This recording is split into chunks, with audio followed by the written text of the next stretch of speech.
We are live talking about healing factors for some reason. And electrocution.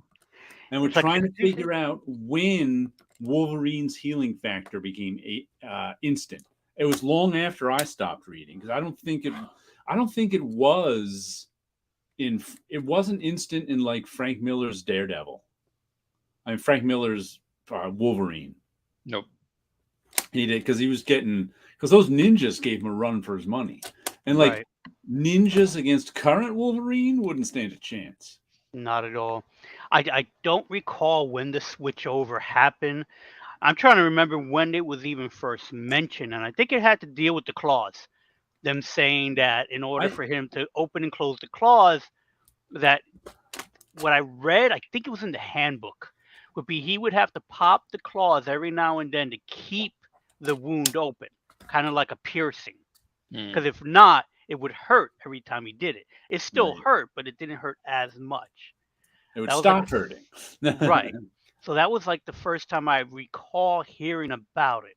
I I And it was, then I read the new X-Men from 94 to 200, and it was around then, but it wasn't instant then. I don't think. I don't think it was instant during those years, which is probably 76 to 84 or something around there. So it was after then that it became instant. And even during the Australian era, the point was that when Jubilee found Wolverine, the point was that she was helping helping nurture him back to health because he was almost killed by the Reavers, and it took him a while until he could get on his feet. So I'm trying to remember if maybe when Larry Hama started writing Wolverine, he kind of didn't really care how long it took him because they needed him to heal at the speed of plot. Yeah.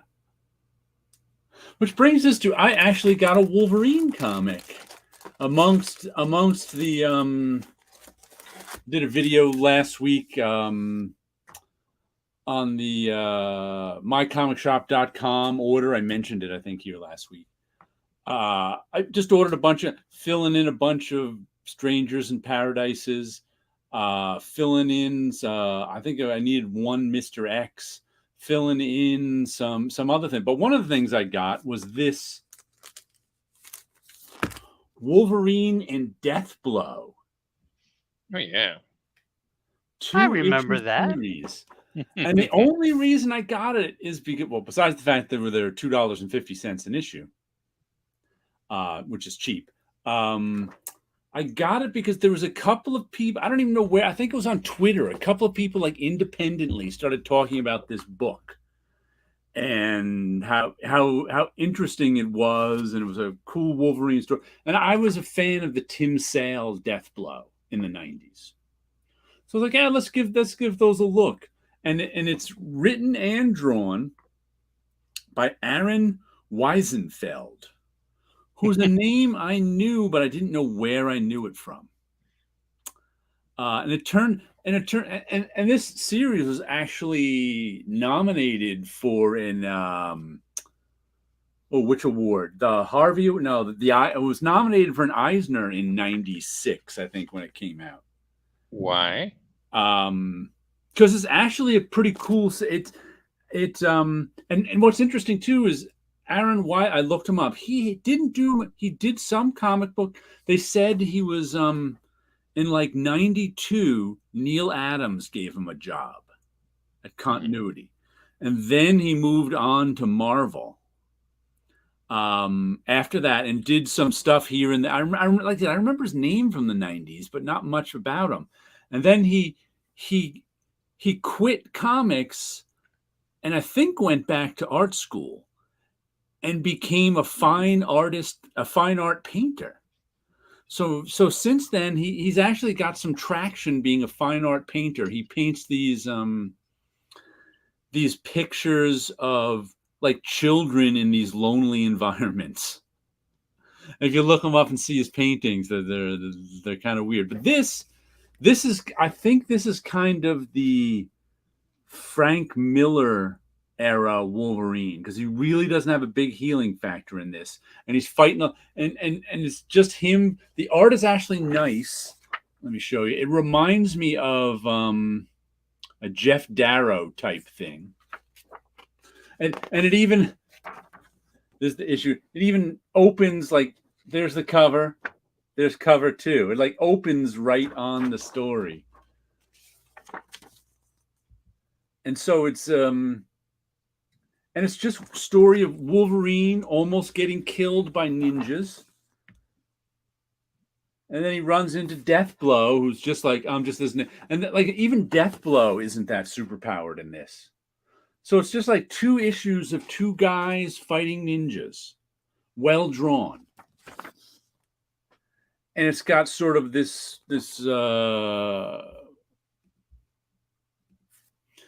not too much dialogue, kind of a slow pace. There's another Jeff Darrow like double page, but it really was pretty good. I must say, I enjoyed this thoroughly, and I really liked Aaron Weisenfeld's art with Richard Bennett and Monica Bennett on colors, I think. But like I said, it's really just kind of ends with Wolverine driving away in a motorcycle. It was very much not 90s Marvel Wolverine. It was more like TV show or Frank Miller Wolverine. Frank Miller. And I got to say, it was a good purchase for $250. I don't know if you guys know who this guy is or ever seen these, because I'd never heard of the. Well, at least I may have seen these in the 90s and paid zero attention to them. There's always that. I know I picked them up, but I could not.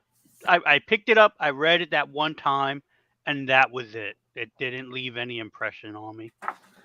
That's pretty. Even the coloring, if you look here,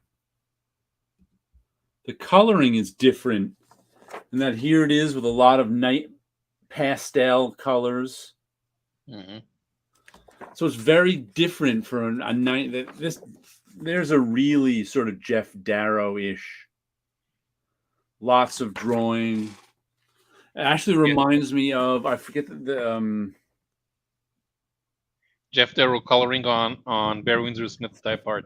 Yeah, and it also reminds me of that guy who's just doing that a righteous thirst for vengeance. It's sort of that thin lined art. It's not quite no line weight. It's got line weight, but it's got a thin line, and of course he's got the Frank Miller rain of arrows at times. But yeah, there's definitely, but yeah, oh yeah, that's Windsor Smith looking. Mm-hmm. So it was really sort of a different type of thing for 90s Wolverine. Yeah, but on Deathblow, they kind of tried to get away from I think it's not so much for Wolverine, but for Deathblow, they tried to get away from the typical 90s style art, because Jim Lee tried to draw like Tim Sale or something? No, Jim Lee tried to draw like Frank Miller's Sin City. Mm. And then Tim Sale kind of picked that up. So the regular issues of Deathblow look sort of like Sin City filtered through Jim Lee and Tim Sale. Lots of shades of black and lots of, like, if you draw someone's face, there's a jigsaw puzzle of black shadows on it. I like Tim Sale's artwork in that. I like Jim Lee's artwork in Deathblow. Well, have either of you guys read the original Deathblow story? Nope. I'm pretty sure I picked them up when they came out, but for the life of me, all I can think of is a watered down Punisher. No, it's not. It's really nothing like that. What was cool about at least the first 12 or 4, however many issues Tim Sale did, it was this one big long story, but the plot was very involved with sort of what I'll call the mythology of the Catholic Church. Because it was all about the devil wanting to come back and start Armageddon, and the Catholic Church and like the brothers of the Catholic Church and the priests were all these army guys. They're all like, Image Comics Team 7, only of the Catholic Church. And it was all about the Book of Revelation stuff coming true, and Deathblow was caught in the middle. And I can't even remember what Deathblow had some superpowers. I think he had like a healing factor, but he was dying of some kind of cancer. So he was this soldier guy who was almost indestructible, but dying at the same time. I got a little bit of memory of that as you're saying it. I looked up the covers and it's like I picked those up. I do recall picking up the issues, and the whole cancer thing triggered a memory. It's like that he would be great if he didn't have the cancer. So his body was always healing him from the cancer, and he couldn't really be that super. Right. I think that was one of the things. But I really liked all the sort of Catholic mythology that they mixed in. Good evening, SBPT. Wasn't there a storyline in which it was revealed Wolverine was one of the immortal mutants? I have no idea, but it wouldn't surprise me. No, I don't think they ever tried to make Wolverine an external. In Earth X, they kind of revealed that Wolverine was not a regular mutant because he didn't actually have a celestial gene. Uh-huh. But Earth X is its own thing. Yeah. I read Earth X years and years ago. I thought they did a pretty good job, like explaining the whole Marvel universe. Mm-hmm. Hello, all stepping out soon. Catch all in the rerun. Okay, Tit Goblin. I finished those Mr. X's. Weisenfeld has a book of art published by Clover Press. Okay, the same publisher that launched the Great Gay Gatsby by George Coelho. By André Lima Araújo. As Weisenfeld, yeah. I would do that mistaken for Liefeld. Yeah. I'll have to check that out. I did not know that. Yes, he's the guy who André Lima Araújo is the one who did the book I just named, Thirst for Vengeance. Yep. Oh God, all of a sudden I can't remember it now. That long title, but yeah, he's the one. He also, I said, this reminded me of too. Weisenfeld. No, it's Wiesenfeld. It doesn't. It's like and Aaron is just Aron, no double A. Like Aaron Ra. No Aaron. Aaron. Mm-hmm. But yeah, I really enjoy. I have to say, I'm glad I got these. I really liked the art and storytelling, and like I said, the writing was kind of simple. In terms of he's very stripped down writing. He's not trying for anything, but having this crazy adventure where I think it was Wolverine's girlfriend sicked the ninjas on him for some reason. But it was very much like an episode of a TV show kind of thing. Like an episode of a 70s TV show that's self-contained. There wasn't a lot of references to the past or the future. It was just kind of like, and it's definitely not the 90s Wolverine from the X-Men. It's its own self-contained Wolverine. It was just this, like the ninja nearly killed him a couple of times. And, ninjas with swords and arrows aren't going to kill superhero Wolverine. So it was interesting to read that. But yeah, sometimes you can find nice things, just stumble onto things. This is one, like I said, sometime a few months ago, I saw it on, someone mentioned it on Twitter. I put it on my want list. And then like just before I ordered, someone else mentioned it on Twitter. I was like, oh, I can't remember what those are about, but maybe I'll get them. So Deathblow. By the way, it really annoys me that mycomicshop.com puts these stickers right on the front. It means I always got to throw away the bags. They're not removable stickers either. Occasionally you can peel one off, but generally you can't. It's easier just to throw away the bags and put a new one on. You can flip the bag around. Yeah. Well, Earth X doesn't have Alex Ross art. It has John Paul Leon art. Ross did the character designs and the covers. Yeah, yeah. It's Earth X is is enjoy. I liked it. I mean, I probably read it. I don't even know, 15 years ago. Yeah, it was. And I, It's an enjoyable read. and I don't, I don't read much Marvel and DC, and I liked Earth X. I didn't read Earth it as X, it came out, but I collected them at when I was still at Marvel, and probably read them yeah. like 5 years after I was gone from Marvel. I waited for the trade. The thing is, they did Earth X, one massive trade, which was like 420 and something pages for $30. Uh-huh. But then Universe X, Oh yeah. now we have to milk our customers. So let's do it in 2 trade paperbacks, costing $35 each. John But Paul Leon art is also did John Paul Leon die last year? He did pass away fairly Yeah. recently. I don't know if it was last year though. It was not that long ago, right? Right. And he wasn't that old. He was actually Walt Simonson used to teach at SVA, the School of Visual Arts in Manhattan. And John Paul Leon was one of his students. But as Walt has said, he's I didn't have to teach him anything. As a matter of fact, he got his first assignment, I think it was, from Marvel or DC, I forget who, when he was in Walter's class. So he just used his assignment as his class. He's like, "Can I just use my assignment?" Walter's like, "Sure." you can use the actual professional work you're doing as your class assignment.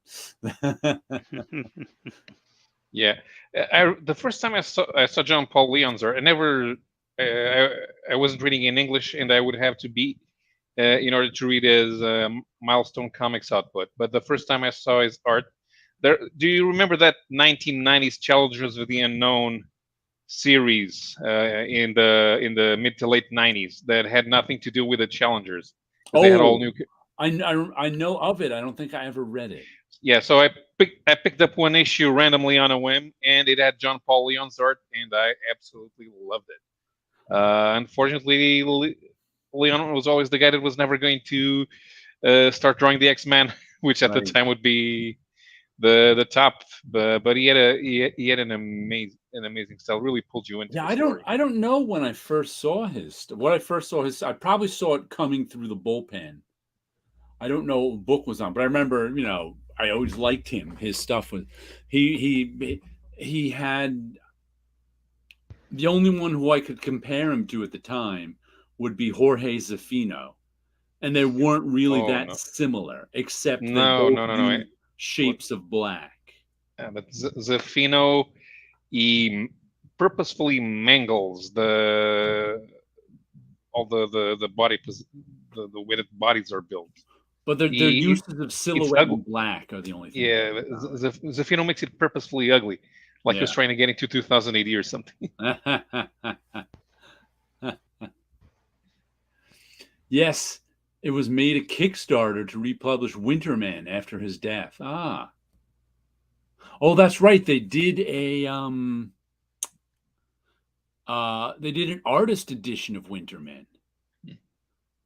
I actually wanted to get one, but it was too expensive for me at the time because I haven't got an artist edition in ages. So it was like $125 Kickstarter, and they did an artist edition of John Paul Leon's Winterman to benefit his family. I think they did it independently too. Yeah, Winterman was a good book. I enjoyed that one. I don't know if I ever read that. It was like I think it came out from Image, and like the last issue didn't come out for years. And it was like this Russian spy book, kind of. I remember the Wintermen were Russians. And I don't think there was super heroics in it. I think there was more spy stuff and more espionage. But I haven't read it in so long, I can't remember. It was one of those Wildstorm titles that had nothing to do with the Wildstorm universe, right? Yes, it was one of those. Yes, Wildstorm. Yeah. Definitely Wildstorm. That's right. Not Image. But yeah. And the other back issues I read this week were the ones Tit Goblin sent me. These 4 Mr. X's, the ones from Caliber. And first of all, I got to say, what kind of crazy comic shops do they have up in Canada where he is? Because, and of course, he wrote me a note when he sent me the comics. And in the note, it said something about stickers, but I left you to deal with them or something. And my brain just didn't even comprehend, because these are in new Mylar bags now. But there was stickers. What I thought was on the bag, one of those old-fashioned pricing guns from the supermarkets that leaves like a little half-inch dollar sticker on stuff, like before barcodes. That's what they used, the sticker, the pricing gun, to put prices on the actual boxes in the supermarket. Well, they had them on the actual comics, and I'm like, what kind of comic shop puts price stickers on the actual cover of the comic? Well, newsstands used to. No newsstand I knew. Oh, mine, they wrote the price. Okay, so the Brazilian editions, they needed a Portuguese cover price, and they wrote on them with a ballpoint pen. Except for the sophisticated newsstands, they wrote on them they wrote a code in pencil, wrote the price with a ballpoint pen, and then added a sticker, even although they had already written on the cover. Then they started printing them in Portugal with Portuguese prices, and they still put stickers on them. But it's funny. I used my where is it? Right down here. My good old Bestine rubber cement thinner to take the stickers off. This takes the stickers off of whatever you got. It's rubber cement thinner. It thins glue. But you probably cannot see it on the camera. But for the first time ever, on the white, taking stickers off of comics, on the white area, it left a ghost behind. Like I said, I don't even think you can. Yeah, you can't see it. Too much reflection and glare. But I can actually, in the white, can't see it on. Oh, I can see a little bit of a ghost. This is the first. I don't know what stickers they used or what these comics are made of, but for the first time, it left a trace of the sticker behind. I don't even know. It's like a ghost. It's like instead of being pure white, you can see the background, the inside of the other page a little more. And I'm like, wonder what that is. I've never run into that before using Bestine. But what's interesting about they were okay. They weren't as good as Volume 2 or Volume 1, but they were okay, and they're done by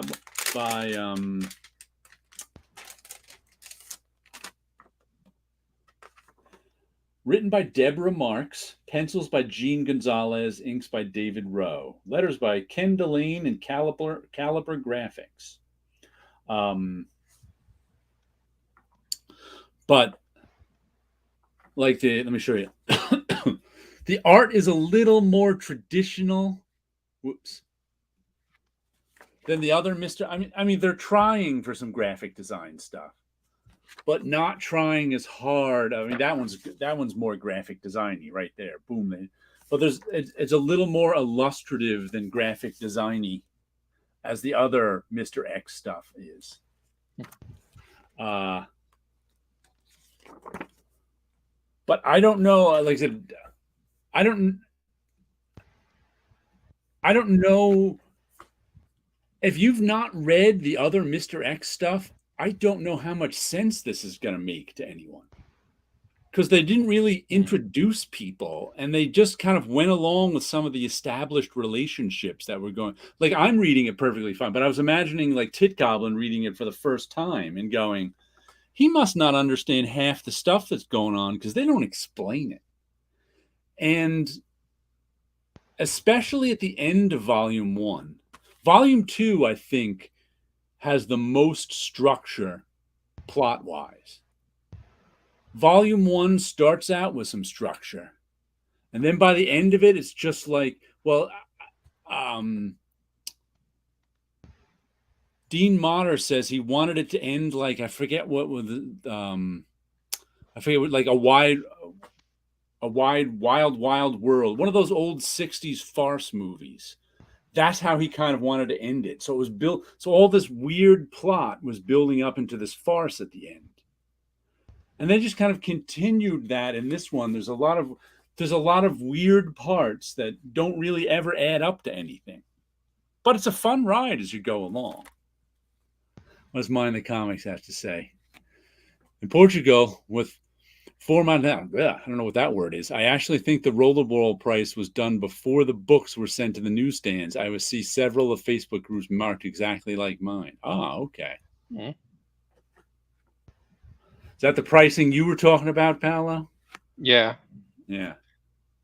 Well, I kind of see the distributor doing it, so And here's an interesting thing: the copyright on this, because I was, of course, interested on who owns Mr. X and the other stuff, and it usually, like in the Dark Horse stuff, it says copyright Mr. X or whatever, copyright Vortex Comics, even though has Vortex Comics actually been around? In this, it says Mr. X is trademark and copyright 1996, Marx Entertainment Limited.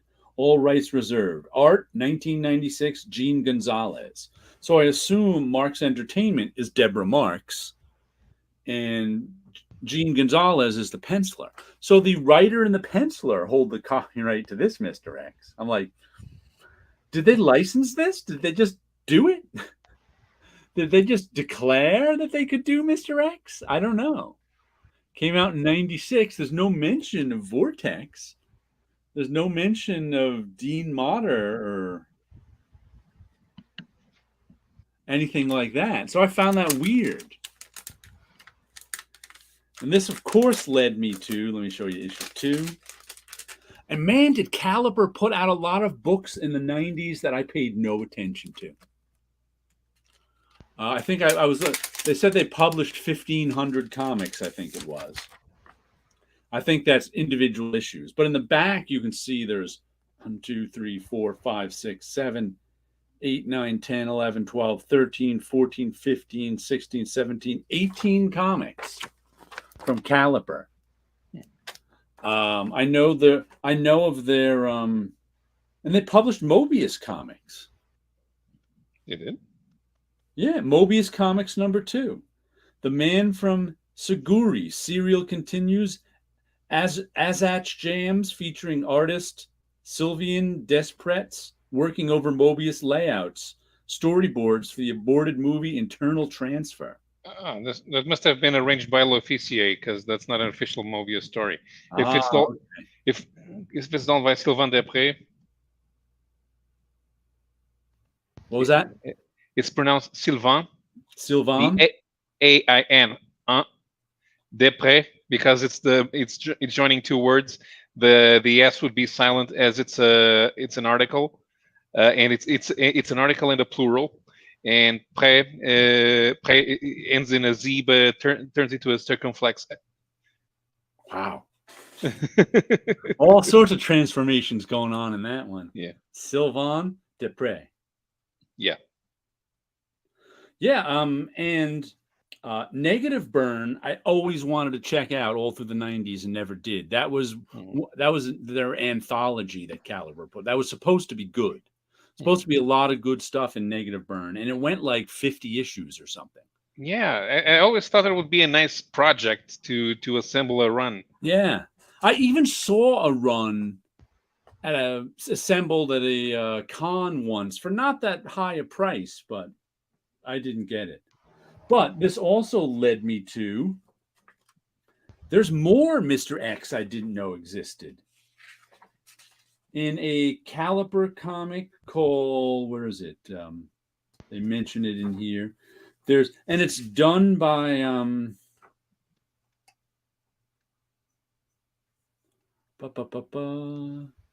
is it New Worlds Anthology?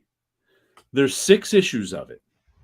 All 6 issues have a Mr. X story done by Seth, working under the name Wilbur Webb. He's one of my favorites who does Palookaville, and he did a bunch of issues in Volume 1 of Mr. X. So of course I was like, I've never heard of this New Worlds anthology from Caliper, but I decided to look it up to see, how available it is, whatever. I'll pick it up someday. And remember how I told you, how I've talked before about how there's some indie comics that dealers want to be expensive, but just nobody buys them. My example is always Palookaville #1. You can find dealers on eBay trying to sell Palookaville #1 for $200. No Palookaville fan is buying Palookaville #1 for $200. You just the Palookaville fans just aren't that kind of comic buyer. But still, matter of fact, I got my copy, I think, because I was missing it for years, just like last year, the year before. And I got like a mid-grade copy for like $10, $15. I didn't remember no more than 20, whatever I paid for it. I can't even remember. But it wasn't, but it's like no Palookaville fan is paying $200 for that. Well, there are only 4 indie comics that should have an expensive #1. Teenage Mutant Ninja Turtles, Elf Quest, and it's the graphic quarterly version, not because there's a #1 reprint with the warp graphics. Cerebus, and the Saber graphic novel. And Usagi's Critters goes for some money. That actually goes for a lot, but yeah, I can understand. But it's like the only Usagi issue that's worth anything. But I actually see people pay that for Usagi. It's like I've seen sales on it, so I know it happened. Matter of fact, one of my YouTube guy used to do YouTube's Undisputed Frost dropped $1,000 or so on Usagi #1. So I know it happens that book gets the price that it's asking. Palookaville #1 does not get its $200. If you want Usagi, the best way to have a good run of stories is to get the collected editions. Yeah. I don't know how easy it is to get find a Palookaville collected edition. I suppose it is the type of thing that you want to assemble an actual collection of the comics. But since Usagi has been reprinted more than once, you can't just you can't find the stories easily. Back to Mr. X in the New Worlds anthology. 6 issues, right? First 5 issues, depending on condition, anywhere from $5 to $10. The 6th issue, $200. Now, who is buying the New World anthology for $200? Number 6. I've never even heard of it before this week. So I'm like, it must have been a low print run or something like that. But I can assure you, nobody is buying a Caliber comic anthology from 1996, issue 6, for $200. They didn't even say why it was $200. No, there was no like first appearance of, I don't know, Hellboy or something in it. I'm just like, why? Why would anyone? I'm like, is this just another one of those issues that people want to be worth $200 an indie comic? Because have you ever even heard of New Worlds anthology before right now? No, not at all. I'm wondering if it had an ad for something else, and you have people speculating that, Yeah, but I have never heard it mentioned. Yeah, I have not either. I barely knew Mr. X had so many titles. I didn't even know that he was in there till right now. And what's weird also, when you mention about the copyright, I'm wondering if it's because, and you mentioned this before, since you're the one who's been reading the Mr. X, is that there are sometimes they introduce a Mr. X who's not the Mr. X, like a Mr. X. So I'm wondering if these guys own a Mr. X, and that was the story they wrote. Who knows? No, they got some of the characters from the previous Mr. X in it, but no one. And the story also, I don't know if it was supposed to run more than 4 issues, but it just kind of stops. Mm-hmm. It doesn't leave on a cliffhanger or anything, but just stops. So okay. The series isn't isn't even on the in the Grand Comics database. Only issue number 4 as any information, and the guy who submitted it must have done it early in the GCD's existence, because I'm pretty sure that those stories have credits, but they didn't even bother crediting It just the says New creators. Worlds Anthology from Caliper and nothing else. Yeah. New Worlds Anthology number 4 has a Mr. X story, script pencils unknown, Great Legends of Space and Rock and Roll 8-page story, Katie Model 103 8-page story, 12 Fingers Hero 12-page story, and Anthrax 16-page story. These things are thick. Yeah, they're 80 pages, I think. 68. But the other 5 issues, they only have the cover. So yeah, so if nobody even knows about it, who would care to submit the information to the Grand Comics database, who the hell wants $200 for it? Why? It's like it's like, what? Why is that $200? The Man from Seguri is by Mobius. Oh. Yeah, the original Man from Seguri. But if they were doing a new serial, yeah, it doesn't count. Bone, that'd be another indie that's worth some money. But Bone number 1, it has multiple printings. So unless you specifically want that first printing, you can buy the other ones. And Bone's also been collected in multiple ways. So it's not like it's... Let's bug the Portuguese publishers to launch the collected editions of Usagi in Portugal. Ain't never gonna happen. You can buy the French published it in manga format. So it's a 30-volume series. I didn't even know when last week when we were on the Howler Mouse channel. Sleepy Reader asked if it had been published in France. I actually didn't know. I looked up on BDTech. Oh, here it is, 30 volumes in manga size. I suppose that with a creator with a Japanese name, it would be easier to market it as manga. Yeah. You may be the fool of potential buyer. Look, there's one on eBay selling for $2. Maybe it's trying. But wouldn't you do that for the first issue? Why the 6th issue? I don't know. It's confusing. But all I know is I'm not going to pay $200 for the 6th issue. That's not going to happen. Oh, by the way, in case anybody out there missed it, Paulo was on Tim Howlermouse's channel on Sunday morning, discussing when the Copper Age began and ended. Sort of a continuation of our conversation that we had briefly in last week's show.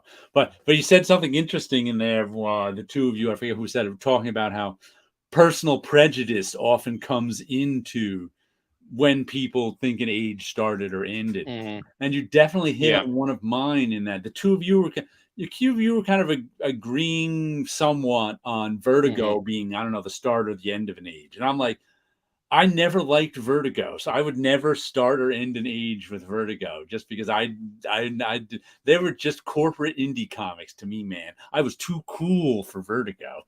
Yeah, but even though I've gone back and read some of them since then, but yes, since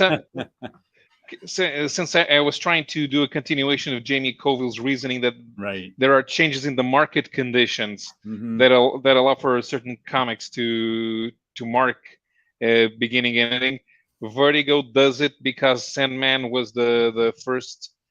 That's like the first comic to be serialized in trade paperbacks, and Death being a spin-off, but in the first real Vertigo comic. I don't know what age ended, but I start the beginning of an age with Saga, just because all of a sudden there was a whole bunch of comics that I liked and which hadn't happened before, and that was the book that made all the mainstream and other creators say, "Hey, I can have my own successful indie book." All of a sudden the model shifted from making your name in the indie books and then getting a job at Marvel or DC to getting a job at Marvel and DC and then getting your own indie book to make some real money.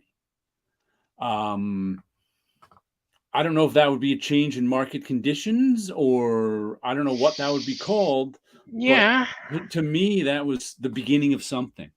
If not an age, the beginning of something.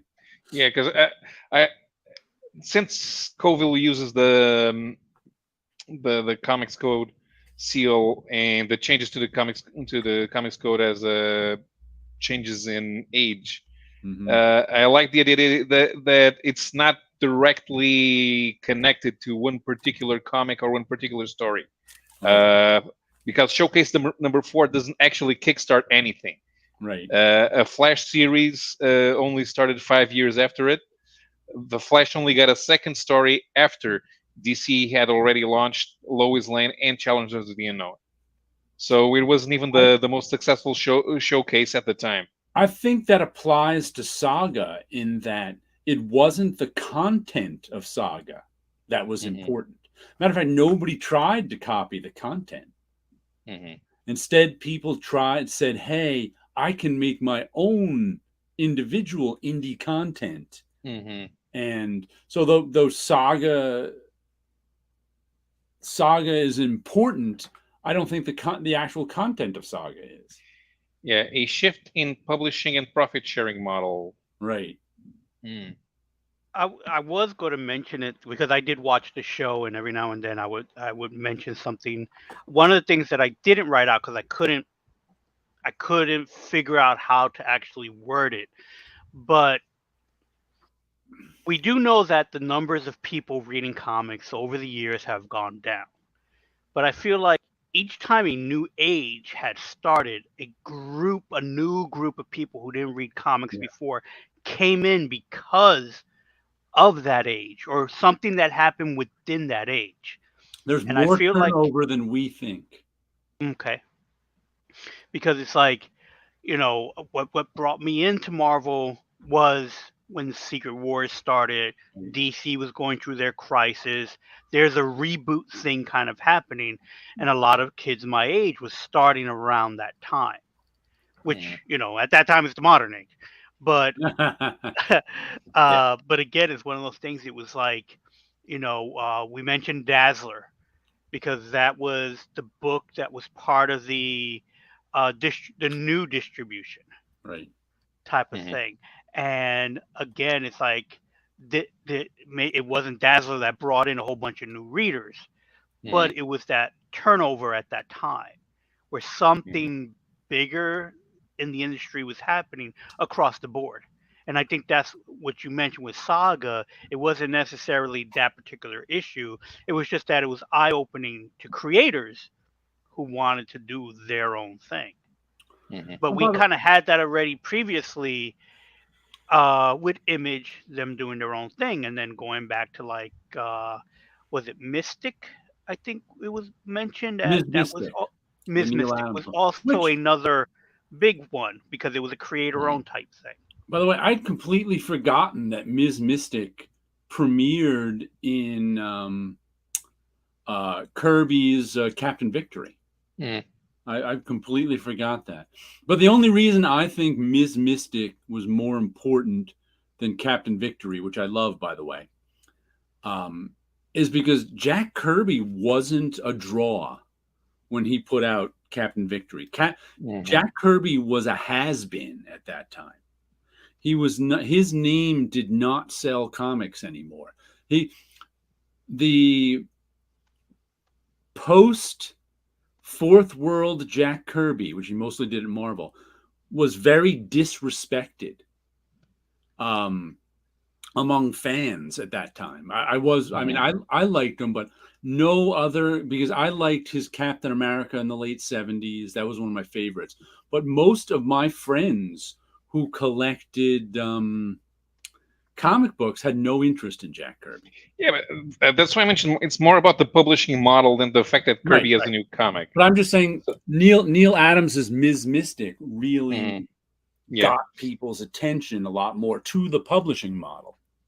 I'm just saying, I think, I don't care which one you start the age with because it doesn't matter. I'm just saying, I think Ms. Mystic was more important to the publishing model than Captain Victory. That's all.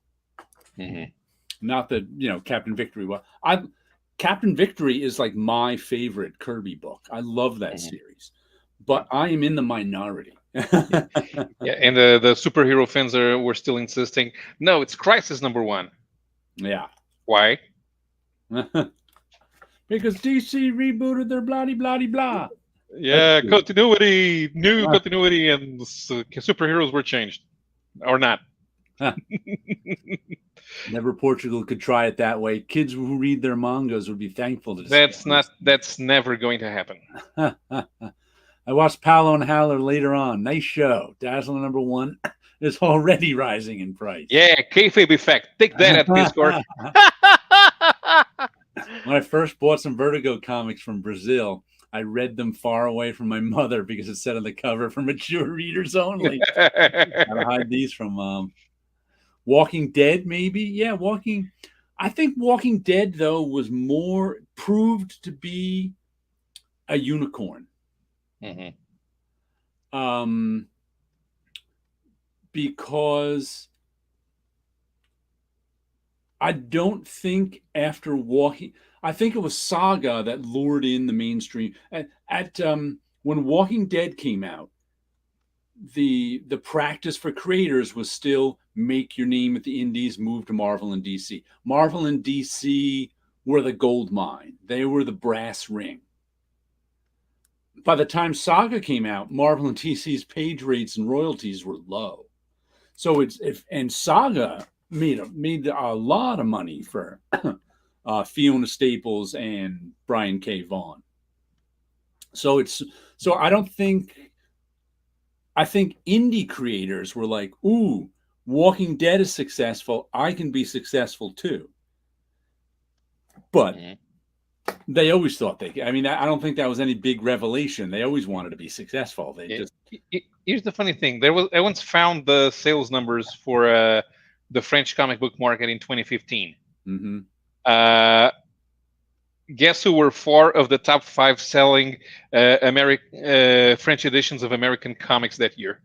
Walking Dead? Yeah. Wow. It beat DC, and Marvel was way down because Marvel at the time, Panini had a terrible trade paperback department for Marvel. So DC was outselling Marvel because they had already switched to Urban Comics. Walking Dead was beating them all. It was making the same numbers as as some of the top 20 selling French comics of the year. I think Walking Dead was an extension of the Teenage Mutant Turtles, in that Teenage Mutant Ninja Turtles, I'm forgetting a word, was the comic that made comic book creators say, wow, we can have a runaway success without Marvel and DC. Mm-hmm. Of course, there were few and far between those runaway successes. And then Walking Dead came around, and it was that same realization. Wow, because all the young creators weren't around for the Turtles. We're like, wow, we can have runaway success without Marvel and DC. Of course, there were few and far between, but it got everybody psyched up to make comics, indie comics. Yeah, because even in France, there are 5,000 graphic novels published every year. There's no way they have enough money, and Comic Crack had done a video commenting on the Comics Broke Me Twitter tag. And he asked, is it the same in France? And I looked up some info for him. Found a Belgian newspaper article from 2010, but it was still relevant because I know that the publishing numbers are way high. There are too many comics, and basically very few people in comics, and I mean very few people. And those comics are all creator owned, and they get profit participation. But if your graphic novel sells, I did some basic math, but if your graphic novel sells 30,000 copies, which puts you in the top 50 for the year. So there's 5,000, puts you in the top 50. And if you're not the writer artist, you make you make less than $20,000 that year, and you can't live on in France on $20,000 a year. No. Uh-huh.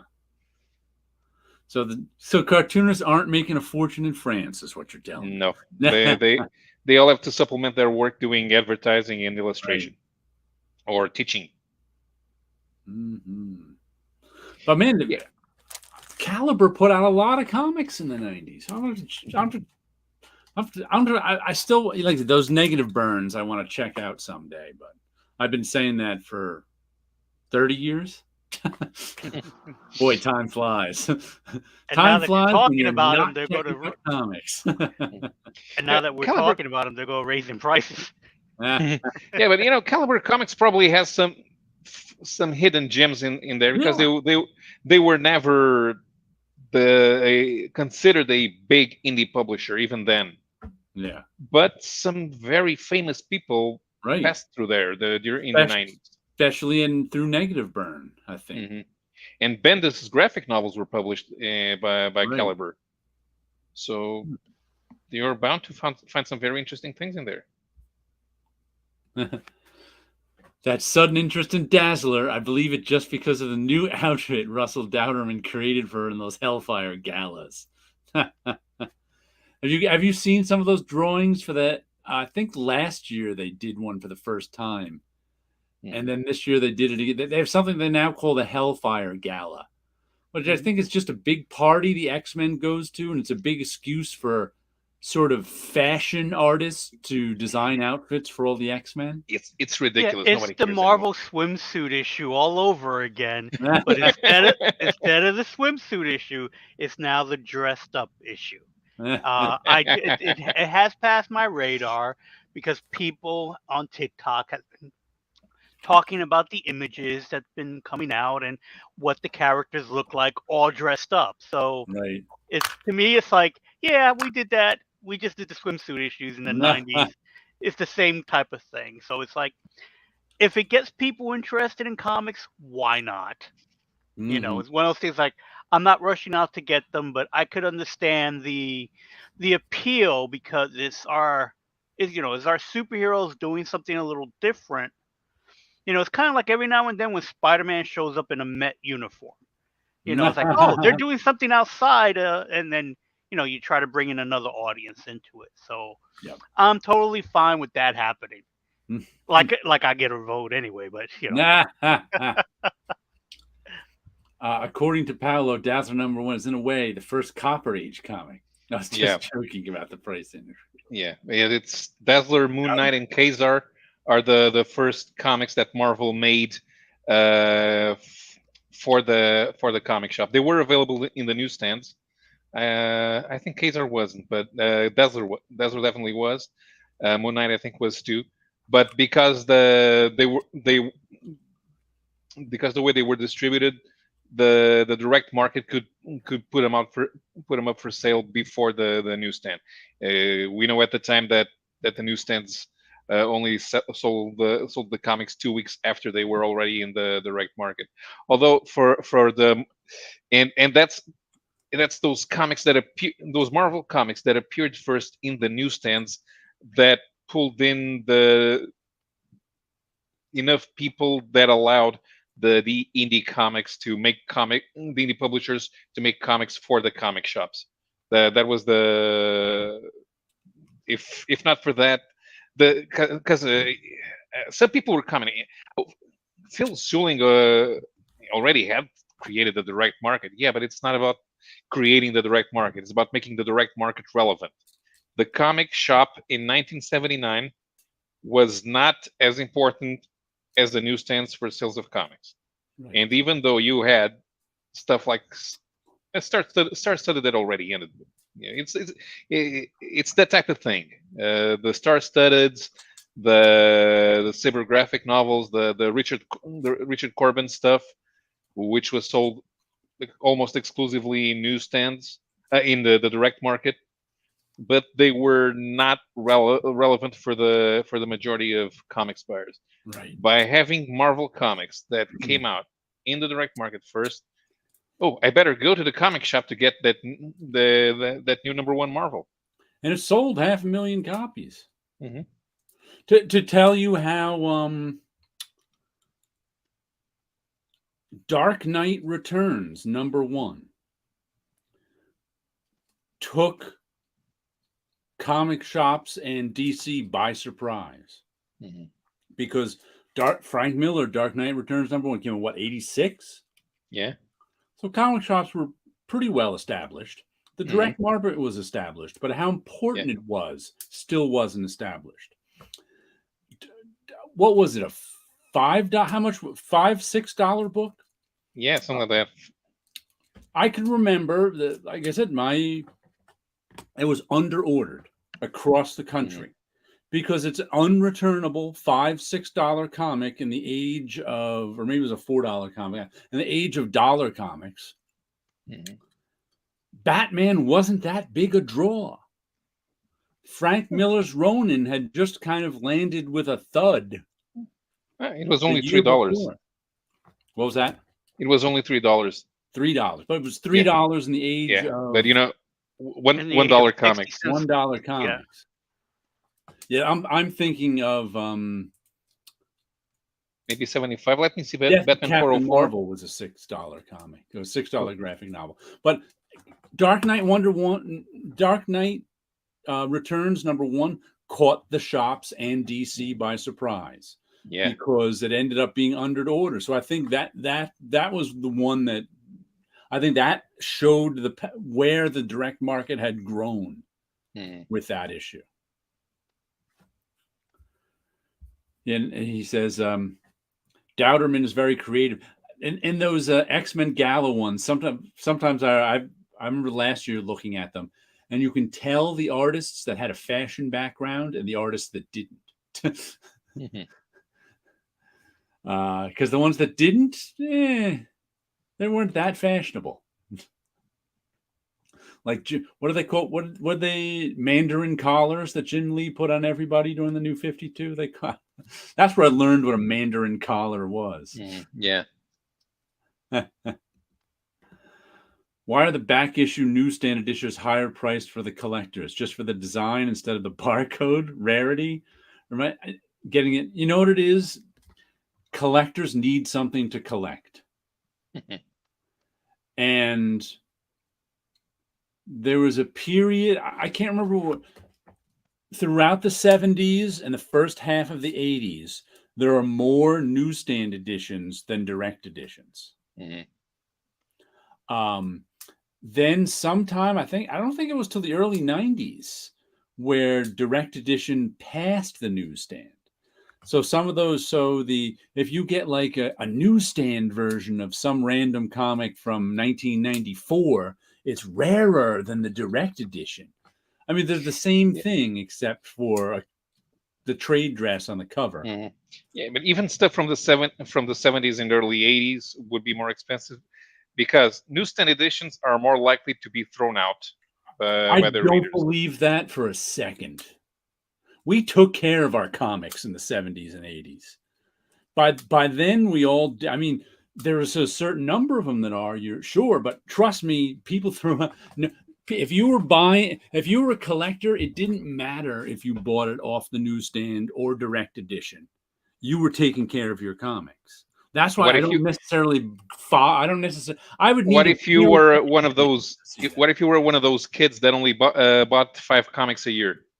Yeah, well, that's different. I mean, I'd have to see empirical evidence for that. I don't buy that idea without empirical evidence. Of course, there is no empirical evidence. It's just but that's just something. It's perception. Right. Also condition. Yeah. And then when comic shows used to have back issues, they had a ton of them. Yeah. You could always find for a short time. You could always find back issues not costing all that much, in great condition, even unbagged, that they would just be they wouldn't be boarded, and they would just be in these boxes, and then they look brand new. There's no shortage of Hulk 181s. What I find out is that all of a sudden everybody started wanting Whitman variants. Oh yeah, that too. Yeah, Yeah, because again, it's something to be quote unquote more rare than before. But And it's just what's collectible. yeah. and also I have to, since you since you brought this, you and Tim were talking about this on the Sunday show. I want to point out once again that the definition of first appearance has changed over the years. Because I heard you talking about first appearances and cameos and such things. Because in the 70s, we used to say you want to read the first story that Wolverine appeared in. That's what you wanted. And so that's why Hulk 181 became valuable. That was the start of the story. That was the first story that you want to read. The first story Wolverine appeared in. That was the whole, because it starts with readers. But then once, of course, dealers get involved, since there's a high demand for the first story that Wolverine appeared in, the price goes up. And then and then what the readers want ceases being important. And instead of the first story that Wolverine appeared in, that's when it got shortened to first appearance, and then first appearance changed into a marketing term. So, and became literal, because the more stuff you can sell, the more. And that's the reason you don't have a Hulk 181 situation anymore, because now first appearance is literal. So it's if the guy shows up on the last panel, which is also why for Darkseid, Jack Kirby's Fourth World didn't become valuable till decades after Darkseid's first appearance. So he became. So it is the cameo, the first appearance of Darkseid, that's valuable, not the first time he appears in the story, because by the time that book became valuable, the meaning had already changed. Yeah, I'm gonna say that happened around Legends, because that was the first time that Darkseid was a major DCU villain. Yeah, Darkseid, I would say that I don't even think though you could still get those Fourth World books, including the first appearances of everybody, in the 90s for dirt cheap. Nobody wanted them. Because like I said, Kirby really fell out of fashion after, first of all, the Fourth World books weren't that fashionable to begin with. I'm not saying there weren't people who liked them. I'm not saying they didn't sell. I'm saying by the time I was a kid, in the late 70s, I did not even hear of the Fourth World books. You did not read about them anywhere. I didn't even know they existed until I was, 16, until high school. Now something came to mind. What was that? When something came to my mind now. When did it become fashionable to try to dismantle the Legend of Stan Lee? Fashionable? Yeah. That's hard to say, because depending on years? Depending on the group I would be with, because I run around in comic circles and going to conventions and stuff like that.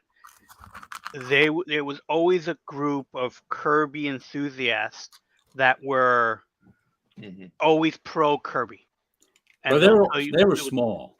Yeah, but they were small, but they were still kind of loud, because I would say not until the age of social media. You know what? I think I have more of a unique perspective, because I was in various circles that were like, when I went to comic conventions, and I've been going since '94, there would be a group of Kirby enthusiasts that I would end up in that group at some point and hear about it. I knew those circles existed, but I never ran into one. Okay. And I was kind of always I was the only person I knew in comics who didn't have a childhood worship of Stan Lee. Everybody else I knew. when Stan Lee showed up at Marvel, whenever he showed up at Marvel, the place would be a buzz, and everybody couldn't wait to go over and kiss his ass. So those circles weren't at Marvel. Right. But actually, that brings us to this. I want to talk about. Actually, first, let me check the comments. Then we'll go back to that. What do we got here? Oh, that's what we were just talking about. I read Wizard magazine in the late 90s, and they kept selling the idea you have to read Wolverine's first appearance, and you have to read Dark Knight Returns. Spawn, yeah. Wizard pumped up the prices on a lot of things. But none of those prices were real. Yeah. Right. When you have a price guide magazine and you own the comic book shop that you're selling stuff from, there seems to be a kind of a money factor. What was the hot book of the week is also the book that they overbought. Stan fell out of favor with me after 2007 Jonathan Rostock. He fell out of favor with me completely after She-Hulk #1. That's when I realized the legend of Stan Lee being a good writer was just a legend. But this is my the Comics Journal started talking about how Kirby was the actual creative force even in the 90s. Oh yeah. I'm not saying it didn't exist. I'm saying it wasn't very widespread. Now with social media, I think once social media hit, it became more widespread. At least I noticed it. Right. I know where all the circles are now. They're on Facebook. In the Marvel Method group. Yeah, I only know a little bit from I think there was an article, I want to say was in Screw magazine in the 80s, 89, that was talking about it. And I remember that magazine spread through my high school, but it was more not necessarily about what Stan did. It was more about the artwork for Jack, what was going on with the artwork. And that kind of oh, Marvel was evil, not necessarily Stan, the way the article was put together. But this is my childhood copy of Origins of Marvel Comics. And this is also what made me see Stan had feet of clay. Because I used to study these. I used to love the Stan Lee introductions in them because they gave me a look behind the scenes. But also I read them so closely, I figured out he was lying and a bunch of stuff. Because the internal, his own internal contradictions are apparent in this. And I've been wanting to reread these, just the Stan Lee intro, which I've gotten no further since I last told you that I was going to reread them. I decided I wanted to collect them digitally, just the text pieces. I'm going to try to read them on my iPad. But there was one thing here that, even if you read Stan Lee's, because Stan Lee's testimony is that he created the Fantastic Four. He even wrote a outline that he gave to Jack Kirby about the Fantastic Four. Right? That's Stan Lee's position. The outline even exists. Those people claim that the outline was clearly written after the Fantastic Four #1, and it came up. So there's people who dispute the authenticity of the Stan Lee outline of the Fantastic Four issue #1. Let's say there's no dispute, and that's original. But here, in this right here, he tells you the story of talking to Martin Goodman. No golf game story. The story of talking to Martin Goodman. Why don't we put out a comic book featuring a team of superheroes? We get that line. Then he says, it was natural for me to choose Jack Kirby to draw the new superhero book. And then he goes through a description of what the superheroes are, description of who is going to be on the superhero team. But here's the interesting part. In this paragraph, he says, after kicking it around with Martin and Jack for a while, I decided to call our quaint quartet the Fantastic Four. I wrote a detailed first synopsis for Jack to follow, and the rest is history. So before he wrote the synopsis, he kicked it around with Jack. In Stan Lee's own words here. Now, what exactly do you think he was kicking around with Jack? The creation of the I mean, they were literally creating the Fantastic Four, and then he wrote the synopsis. He didn't write a synopsis and then Jack Kirby drew it. Says so right here. An origin of Marvel Comics. Especially since, as we all know, that the Fantastic Four bears a little resemblance to the Challengers of the Unknown that Kirby created a few years before. So after kicking it around with Martin and Jack, what he means is after creating the Fantastic Four, because otherwise, what is he talking to Jack about? Right. What exactly is he talking to Jack about there, if not, hey, Jack, we're thinking about creating a team of superheroes. And Jack says nothing. What's Jack's part of the kicking around? Creating the Fantastic Four. So even in Stan Lee's Origin of Marvel Comics, his own book, we get that the synopsis was written after the creation of the Fantastic Four. I think that settles. It doesn't matter if the synopsis is authentic or not.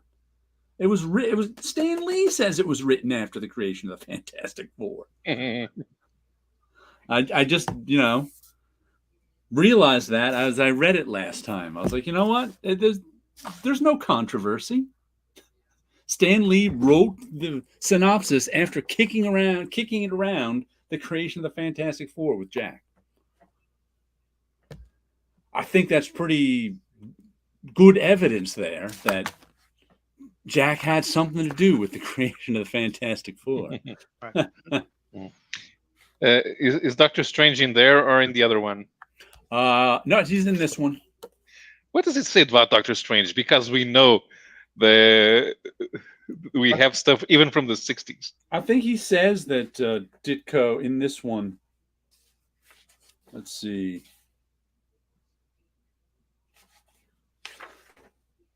Doctor Strange first. I think he actually said in this one somewhere. Was this Doctor Strange or Thor? Yeah, the miss.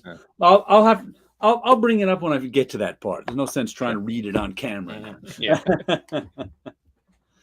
Once I collect all the text pieces together into a PDF, I'll send you a copy so you can read them all.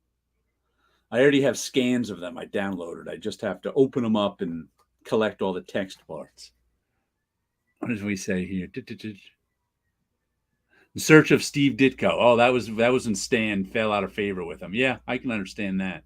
Fashionable after COVID confinements. Yeah. That it's fully connected to the movies. Early Silver Age Superman comics are the price of some Copper Age Marvel comics. Oh, okay. Yeah, I can understand that. Didn't read comics between 01 and 11, and the comics I did read as a kid were written by Stan. In my mind, he was just a self-mythologized caricature of himself, a corporate logo, essentially. Yeah. Sure. I mean, I didn't grow. I read some Stan Lee stories when I was 6, 8, 10. But mostly, they weren't printing Stan Lee's the 60s stories when I was reading in the 80s and 90s in Portuguese. So Stan Lee was a figure of history, but I didn't think of him in. Yeah, I grew up reading stuff like when stuff like this was coming out. So I was in prime Stan Lee worship territory.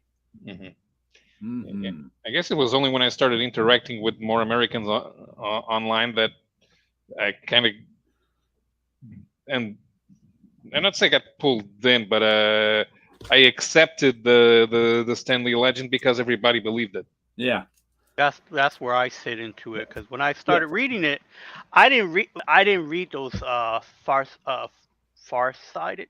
Sorry. Reading these made you not believe the Stan Lee. Right. So I didn't read those. I wasn't aware. I only got to those after they reprinted them, and I was already working at Marvel because I colored the cover to Sons of the Origins, I think it was. So that was the time that I read those. Years later, no idea. And so any information I got was the legend of whatever was written in Marvel Tales. So that was the only stories that I read of Stan, which were, Spider-Man issues, and I loved those. So for me, it was complete hero worship because I bought into everything that was being said at the time, and I had no idea. It's actually finding out the truths about comics would probably almost be my, hashtag comics broke me. It would be that is finding out, what really or what is now said that happened at Marvel, at DC. It was very hard for me to believe what was going on with Bob Kane and Ah, Bill Finger. I could not wrap my head around that was a huge secret that everybody knew. And I think that bothered me more than anything else. Is that every now and then I hear about things and then get told later, no, that's not how it happened. And it's like, then nah, why is one being told and not another? And again, that's just me, believing what's there, what I'm being told, only to find out that no, that's not exactly how it happened. Even while I'm at Marvel, you still get told the legends and what right. happened, Oh and then you yeah. find out no, that's not it. I was actually really awkward around Stan the few times that I met him because everybody else was just so worshipful that it gave me this like cognitive dissonance because Mhm. I didn't have that, and I was just like, "What am I supposed to do? I don't know." Right. Ditko Doc brought to my attention how shitty he actually was. By he means Stan. Mhm. Stan Stan looks at Kirby like Al, or is that AI? Mhm. Oh, Yeah, yeah, Stan looks AI. at He means Kirby like AI. AI. Yeah, just a machine that could make stuff for him. Mhm. Huh. Stan had no respect for art. I think he had. I don't think he was. I think he had. I don't think Stan had no respect for artists. I think Stan knew just how valuable the artists were, but he was looking out for number one. Stan Mhm. really wanted to be a winner, I think. And that I think if he had gotten, because by all accounts, he's a nice guy in general. I think if he could have gotten to where he was without having to step on the artist, he may have. But I just think he had to sort of step over the artist to become Stan Lee was okay with him. That was just sort of the price he had to pay, even though other people were paying the price. So like, I don't think Stan Lee was evil. I think he did some bad things to people, but I think he was competing in an environment that let him do that and may have It, even asked him to do that. And a more ethical man may not have. But people sometimes compare Stan to P.T. Barnum and they call him a showman, but I I never see anybody refer to Stan as narcissistic, and I think I think he should be thought of that way. I don't even, I think he was looking out for number one. He was a good corporate guy. He wanted to move up the corporate ladder to make some money, and that's what he Hmm. was doing. Yeah, yeah. You wanted to move up the Dr. corporate. Doom. Yeah, the thing about Doctor Doom, we know that Ditko showed up with Doctor Strange without Right. any input at all from Stan. Hmm. Ditko inked Kirby on Doctor Doom. And the only reason we know that is because, like, Mhm. Stan said it in an interview in like 1963 or something. Yes. Otherwise, people would probably believe that Stan Lee created Doctor Strange. Hmm. I find that interesting too. Sure. But what IFPC here is saying is uh, that Ditko wanted to create Doctor Strange because he had inked Kirby's Doctor Doom. I don't know. I guess we'll never What I know. believe is that when your original bosses are mobsters, you start thinking you can escape nose clean. Yeah, he he did it because he thought he could get away with it. There's some. I Mm. think there's something to that because So, there's even though they always said that they had a handshake with agreement with Martin Goodman and then he welched out, I guess that would be expected. But when they start complaining to Stan, when Jack and Steve start complaining to Stan that they're not getting any money, why? And Stan told them, "Oh, I'm gonna talk to Martin. You have to wait." Why would Stan want to talk to Martin about the artist wanting more money? Yeah. What do you think would have happened? Yeah. No, Fire those guys. That's what Martin would have said. Yeah. Fire those guys. I actually read a blog today from one of my Facebook groups talking about how everything we know about Martin Goodman are anecdotes from Stan. We actually know almost nothing about Martin Goodman. And he went on to say, the little we do know, he was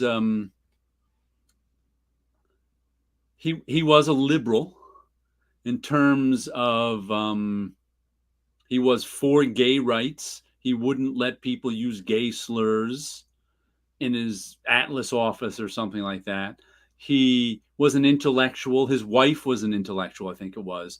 They used to go up to Harlem because a couple of their good friends were this black intellectual couple. But we know very little about them, so it's Yeah. But it was interesting just reading that little bit. Yeah, when you compared that bit of history of Marvel with the similar bit of history on DC, because Erwin Donenfeld always tried to rehabilitate his father's image, right?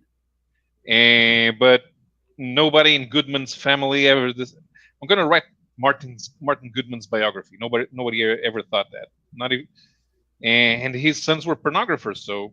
Yeah. I'll also have to get you somebody on the Marvel Method or the People's History of it's the Marvel Method because I can't comment there.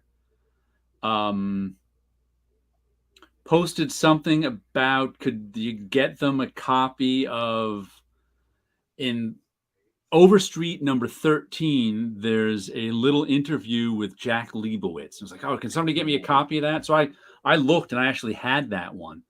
So I scanned it and made a PDF of it. I'll have to give you the link to it. But there was an interesting line. I want to hear about how corporations work.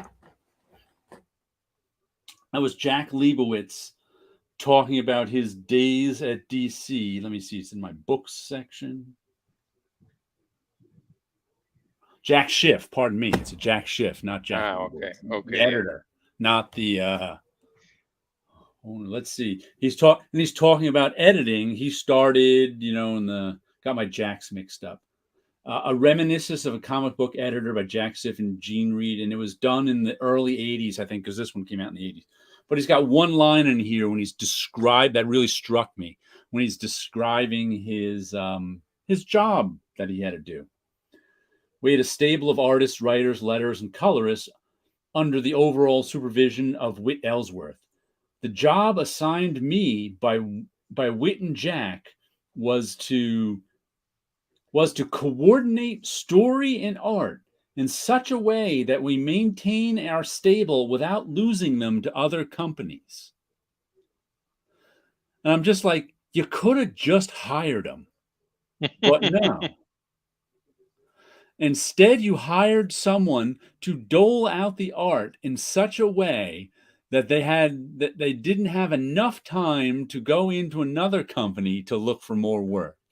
And I'm just like, man, if that's not once again the corporate mindset, that's what Stan Lee was. This guy doing this, he was this guy too. It's despite the fact that how unethical it is, it doesn't matter. That's his job. He's going to do it.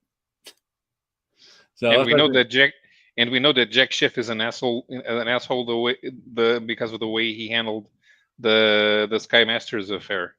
With I don't think I know that story. Oh yeah, the reason why DC was blackballed that DC blackballed Kirby in the 50s was because Jack Schiff was Jack Kirby's agent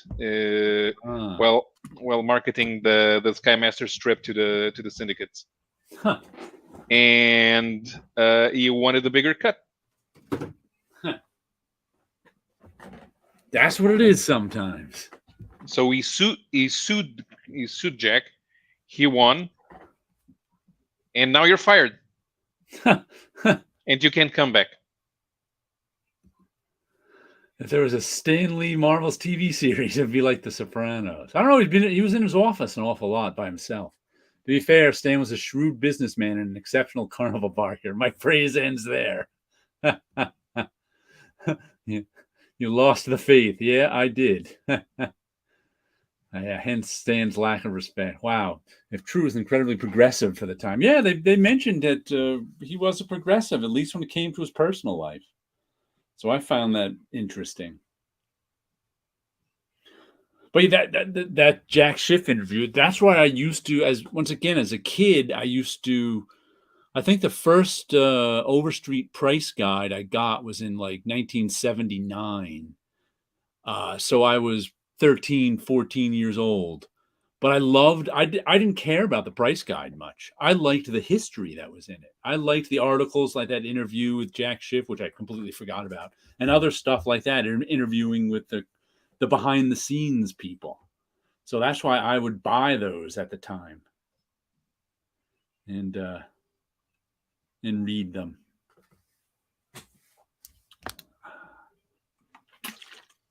Let me see what other comics I got this week. Let me show you something interesting. Get these lined up. One Radiant Black, two Radiant Blacks. Oh. This is Radiant Black number 25. Variant cover 1 and 2. Now, I would know. Is the other cover of a variant cover 1 and 2 as well? No, one is variant cover 1. One is cover 1 and the other's cover 2. But if it was my comic shop owner who alerted me to this, I didn't even realize. There's a different 5 pages at the end of this one than at the end of this one. Oh, it's the Slingers thing again. Well, I got to see what they're gonna do with because what happened. There was also the Robin thing briefly. The Radiant Black in the storyline has got this Power Ranger suit, and originally this I keep wanting to call him a kid, but he's 35 years old. Moved back in with his parents because he failed at being a writer in the big city. His first book was good. He got him some good praise. He hasn't been able to write his second book. So he's kind of at the end of his rope now, not being able to get his second book written for his publisher. So he has to move back to his old hometown with his parents. He finds the Radiant Black suit, which is this floating orb. It goes about having his Radiant Black adventures. Also, one of his friends from high school who didn't leave that town. I can't remember either of their names. He starts hanging out with him. He knows he's Radiant Black. The first guy, while fighting somebody, has a building collapse on him and almost dies. Meanwhile, the friend who never left home starts being Radiant Black, while his buddy, who started the first 6 issues of the comics, is in the hospital. They don't know if he's going to survive or not. 6 issues later, he comes out, and then they end up sharing the Radiant Black armor. So it's like one of them would use it or the other, depending on what had to be done. And they could just like swap it back and forth in an instant. So just a few issues ago, they find out that due to the plot that's going on with these, giant robots coming down to destroy everything on Earth, due to the plot, only one of them can be Radiant Black. So it was a few issues ago, they actually had, they had a vote. They must have been on the web or something, because it was mentioned in the letters page. Vote which one you want to be Radiant Black. I never voted. I didn't care. So that's the plot that's been on for the last 3 issues or so.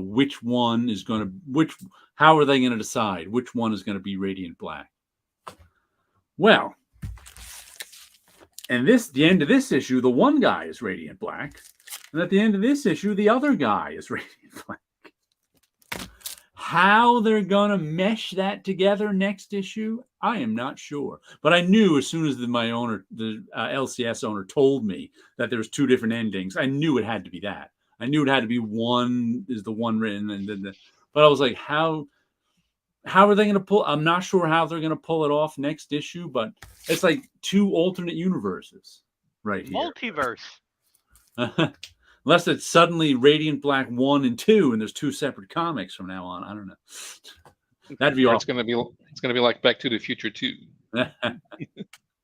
But good issue, good comic. I've liked this comic. It's on issue 25. One of my longest running comics now since everything gets canceled. But yeah, pretty wild. He was like, I'm not sure if you're the type who wants to get both issues just because they have 5 different pages. I'm like, I will.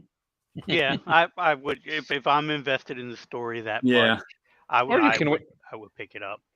Or you can wait for the trade. I'll never get it. Yeah.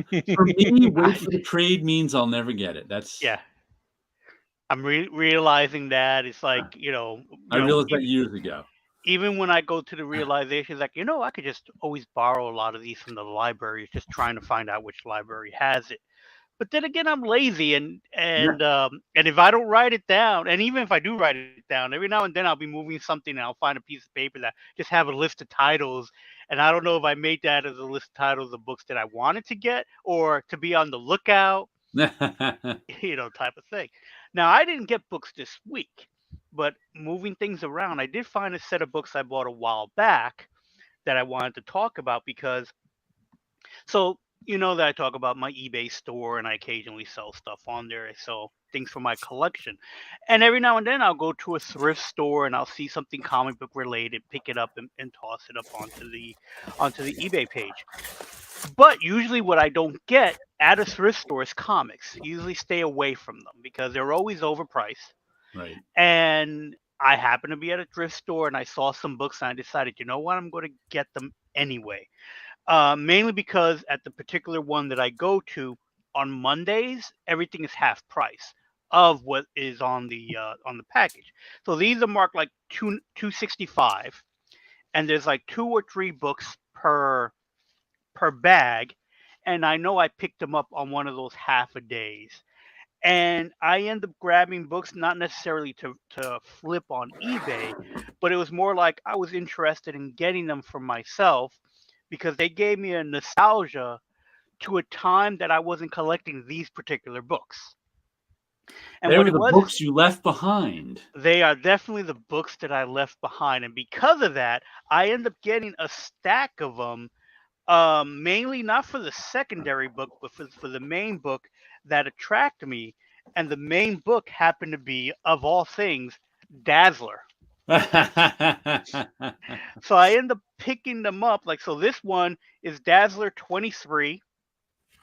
Here, we'll get you big so we can see these. Okay. So Dazzler 23. Uh-huh. And this one was bagged with Team Titans #1, which I'm almost positive I would have bought this. Right. Because I was a Titan fan. So I would have picked this one up anyway. And so it's like the one I would have left behind would have been Dazzler because I have no memory of ever seeing Dazzler on the newsstand. I think I've only ever seen her in the comic book shop. And it just so happened when we were talking about before, what is part of the Silver Age. Sorry, not the Silver Age. Where Bronze did and copper. the Bronze and Copper Age start? So here's another one that I would have picked up because I got these probably the same week or that same Monday. New Mutants Annual #1. Uh-huh. But chances are, even though I was picking up New Mutants, I probably did not get this annual. And this one happened to be bagged with Identity Crisis. And that was about the time I was stopping buying comics. Because this would have been around the time my local comic book shop closed. This is September 2004. This is actually when I left Marvel. So Okay. I may have gotten this while I was at Marvel. But again, it was one of those things where it's like, it wasn't something that interested me. And again, it was for a comic left behind. And then the rest of them are very similar to that way, where there's a Dazzler on one side. Here's issue number 29. Ooh. Which has an album cover on it. which I want to say might have appeared in the one of the X-Men movies. Okay. Oh, showed I the- remember something about something in Right. the trailer in the background. They're like, "Ooh, look, there's a Dazzler album cover in the background of the trailer." I Right, remember and I that was believe they did, or they remade this album cover, yeah, which was a big deal because I don't think they paid Bill Sienkiewicz for that image. yeah. And then this has the New Defenders, 128, another book that I really didn't buy until close to the end of the run. And the only reason why I knew Dazzler existed was because she was dating the Beast, and they had their own miniseries, Oh, that's I right. believe called Beauty and the Beast. Right. And I think I did pick up those books, and that's the only introduction that I had to Dazzler at the It time. was not very good, if I Ah. remember. So here's another one, Amazing Man #1. I still have all my Amazing Man issues. That was a fun series. I believe I did pick this up off the rack at the time. Yeah. And then Warlord. I don't believe I bought Warlord. It I used to was buy not a Warlord. series that I would get into. I I don't remember have it my having a toy line. I don't have my issues anymore, but it was some decent Mike Grell stuff. So here's another issue of Dazzler with the She-Hulk on the cover, issue 14. Huh. And this one was bagged with all things Darkman. Oh, The Marvel Wow. edition of Darkman. wow. Now, because this was a movie, I'm almost sure I would have bought it, but this cover is not familiar to me at Yeah, all. I don't recognize that at all. I have the novelization. Do you? Yeah. So I've never even Darkman. seen the movie. No, I have the novelization in Portuguese. And Really? And the last one from this group happens to be Jack of Hearts #3. Ooh. Again, a book I Nice. left behind. Even though it was a miniseries, I did like the limited series. I did like getting the limited series, but this was I have no memory of ever getting the I Jack of Hearts. think I may have bought his first limited series. I don't know if that's it or not. Mm-hmm. And then this one came with an alternate cover issue, I guess Thor, because there's no trade dress on it. So I haven't opened it. Let's see what it is, if it's an actual issue of Thor. What number is it? It's War of the Realms, #6. A series Okay. I did not read at Was all. that Yeah, one of not- those big crossovers? This had Yeah. yeah. And this is one of those alternate covers, which is just the artwork. It's a pretty artwork, Mm. but I would not have picked Get it some up. Jack of Hearts fans here. Sleepy readers yeah. here. I It's love the Jack the of, it's the Foreman Jack Jack of Hearts Hearts is art. what Jack is of why I Hearts, picked another it up. great book. And He was Jack one of my Hearts- favorites as a kid when he was in the Hulk book because he was young and out of control. Is all his powers. I think I was introduced to him in the had to be the Avengers books. So this was issue #3. This was printed March 1984. So Okay, this is definitely right in the middle of when I was starting comics. right.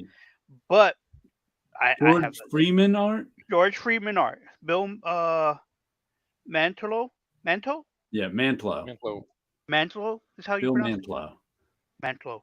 So Bill Mantlo's story, George Freeman art. John Morelli is the letterer. Jack. He went by later on. Oh, he went by Jack later? Okay. Yeah, he's Jack. He was a bullpenner. Oh, He was one of the bullpenners who left just before I got there. You can Oh, still find okay. him lettering stuff. Yeah. He does stuff for Archie, I know. Oh, okay. Burns is the colorist. Burns and Frederer. Bob Budiansky is the editor, and Jim Shooter is Overlord, according to this. Overlord. So here's the credits page. Yeah. What a great splash. Not a full splash, but a nice Now, is little George splash Freeman on it. the one who did Captain Canuck? Yeah, that's what Sleepy Reader said. Okay. Oh, okay. Yeah. Freeman also did Captain Canuck. I guess that was the beginning of when they started becoming fed up with Shooter. Ah. So that's why they said Overlord. And I doubt that shooter had to vet the interiors for the Jack of Hearts miniseries. Let's see. Let's check out some of our comments. Paulo Costa, at least Slingers was a completely different story in each variant, not just the last 5 pages. 2 new titles for a while? Could be. I don't know what they're doing with Radiant Black with those 2 endings. Someone mentioned the comics broke me hashtag. Yeah, Curious yeah. about any conversations about attempting to form artists or writers guild when you guys at Marvel. I don't think there was any serious thought given to that. It's tough. It would be tough to do with freelancers. I know it's been tried. It's almost been tried before, but the problem is that the companies can just not hire those guys. I mean, we see now what the companies have done in the last 20 years, driving prices. They pay artists down by hiring people from out of the United States. They did that on purpose. So I imagine they just won't hire anybody who is with a guild or union or anything like that. They just go overseas. And I would confess that while I was at Marvel, I was just so happy to be working there. I wasn't really paying attention to how overworked I was until I pretty much left. So at the time, there wasn't. There would always be whispers and talks, when artists would get together and talk about what they want to do. I do recall when the Image guys left, there was rumblings of what's going to happen, type of thing. And I think what put a kibosh to that is when they started talking about licensing out the comic books to other companies. I think that whole thing with sending the comics to Rob Liefeld and Jim Lee was the concept of, can we do outsource the studios again and not have people working at Marvel. I think that was one of those things that they were looking at. Yeah, for a long time during the bankruptcy years and beyond, people working at Marvel were just looking out for their jobs. Yeah. There was constant stories of outsourcing everything. Yeah, outsourcing it. There was, again, looking at studios to do it again. And again, I think I Same would stories say have been going around DC. Yeah, well, there's these, from what I understand, they laid off so many people. Yeah, and DC was waiting for Marvel to close. They have issues of Spider-Man ready to go, or that's the rumor.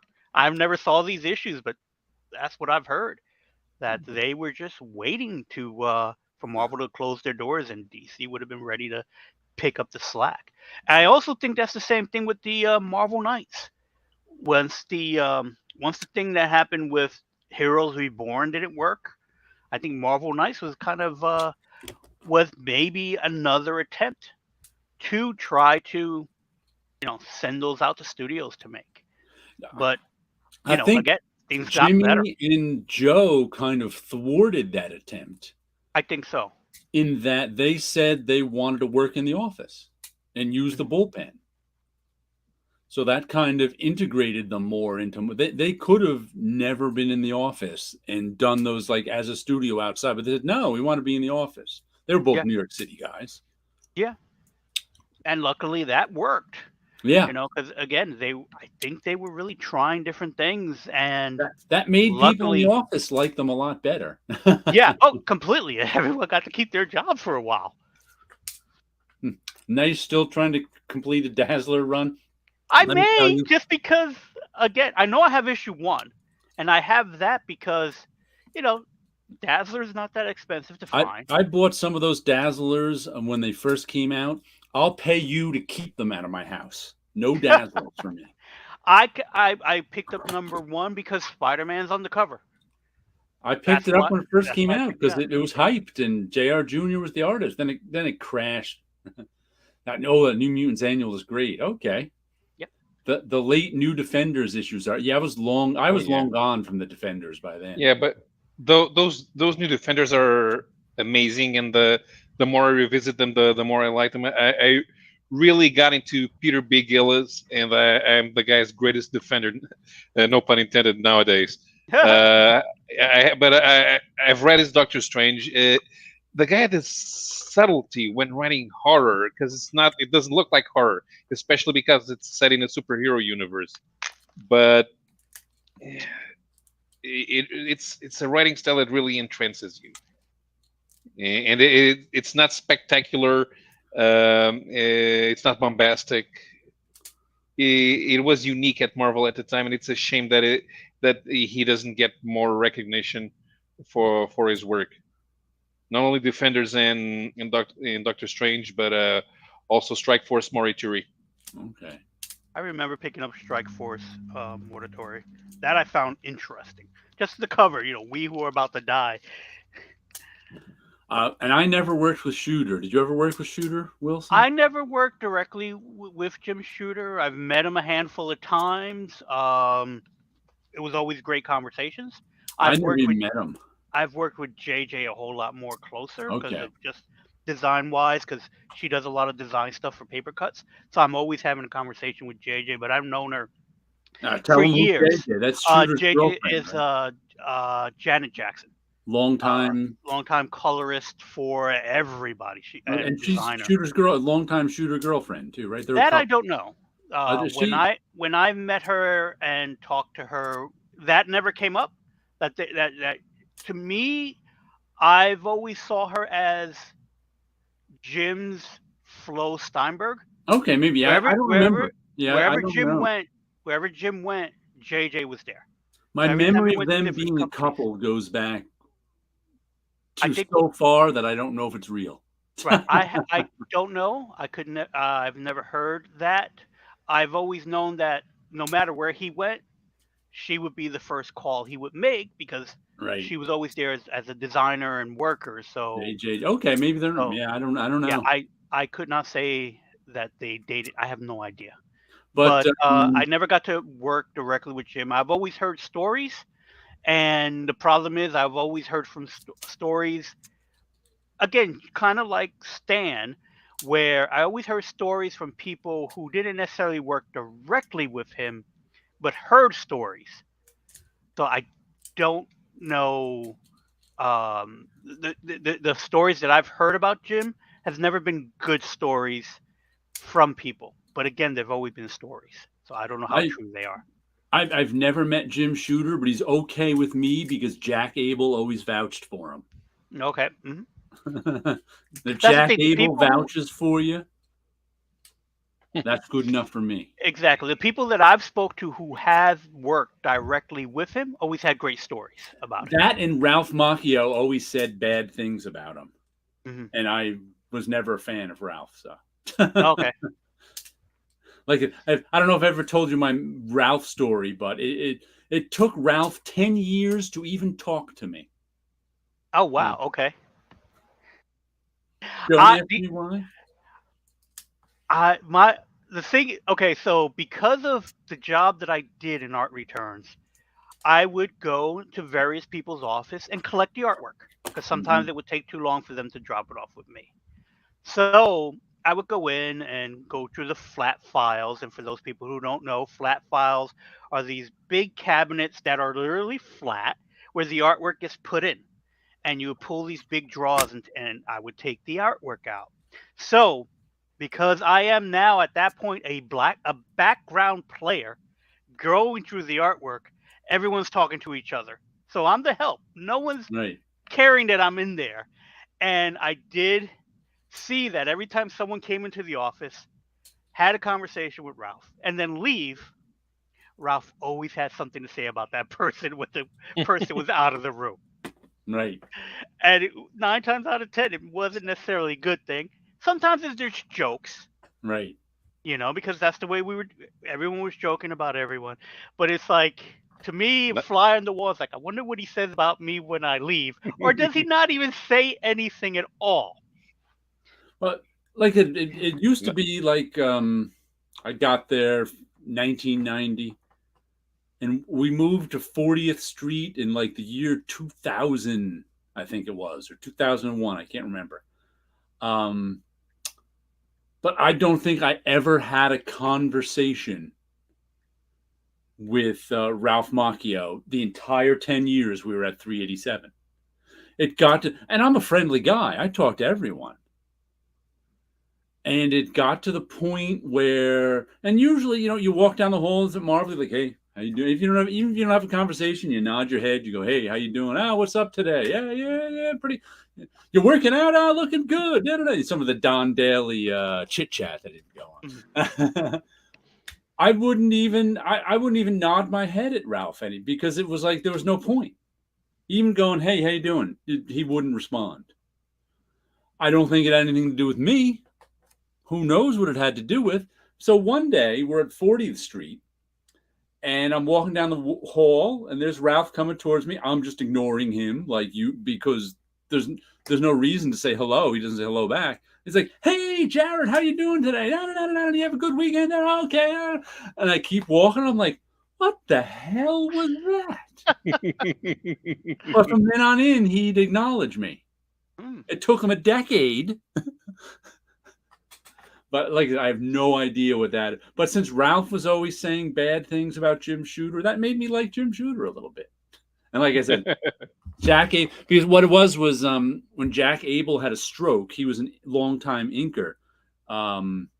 Jim Shooter hooked him up with health care and gave him a staff proofreader job. That's the other thing you hear about Shooter is that how incredibly generous he is with everyone and tries to make sure that they all have good work. They have work to do in good working conditions. Even John Byrne. Yeah. John Byrne is one of the guys who hates Jim Shooter the most. Right. John Byrne, I hate Jim Shooter. He rearranged the contract that would allow me to make money off of Alpha Flight, even though I created Alpha Flight before the Marvel owners were willing to give me royalties on them. Right. I hate Jim Shooter. He gave me an Alpha Flight #1, which made me $750,000 in 1983 money, and I could buy my house. But I hate Jim Shooter. Seriously. They hated him creatively, I think is what it was. And every story that I heard about him, when people who worked directly with him always told good stories.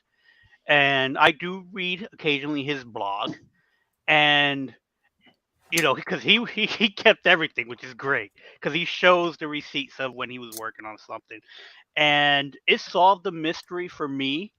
When I started there, my first week at Marvel, I got told by the person who did art returns before me, Ruth De Hoya, wonderful job at organizing everything there, but she didn't read the comics. So she didn't know where certain things came from. And she told me, hey, there's a box here that was there when she got there.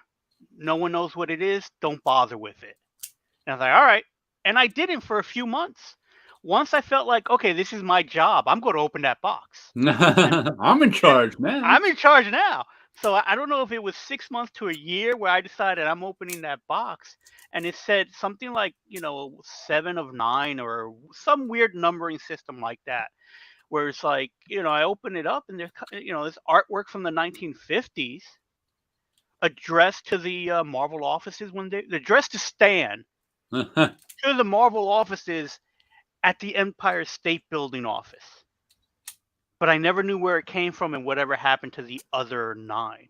Yeah. And it wasn't until I was reading one of Shooter's blogs that it tells me about when they discovered that artwork at one of the warehouses and had it sent to the Marvel offices.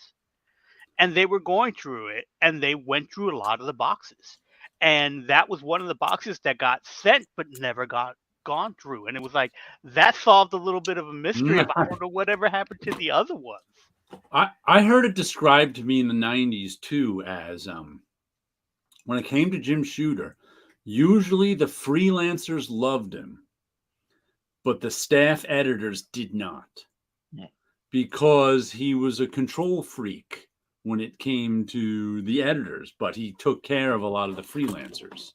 So I always thought of it that way too. And he was a freelancer himself. He was writing Legion of Superhero at like 13. You know, Completely understandable, Wilson. Spider-Man at DC. Wow, yeah. Oh, John Bly. hey, I look met at that! Shooter It's a few John. times. Seemed like a nice enough. John is another former bullpenner. Seemed like a nice enough guy, even though he was gone by the time I started at Marvel. I know some of the old timers I liked, I liked and respected. All liked him very much. Yeah, that's why. Like I said, Jack Abel gave him the okay. That's good enough for me. I love Dazzler. Disco Dazzler. Marvel Knights imprint and later the Ultimate line saved Marvel. I love the idea. I think of Marvel Dazzler. worked well in spite of the Ultimate line.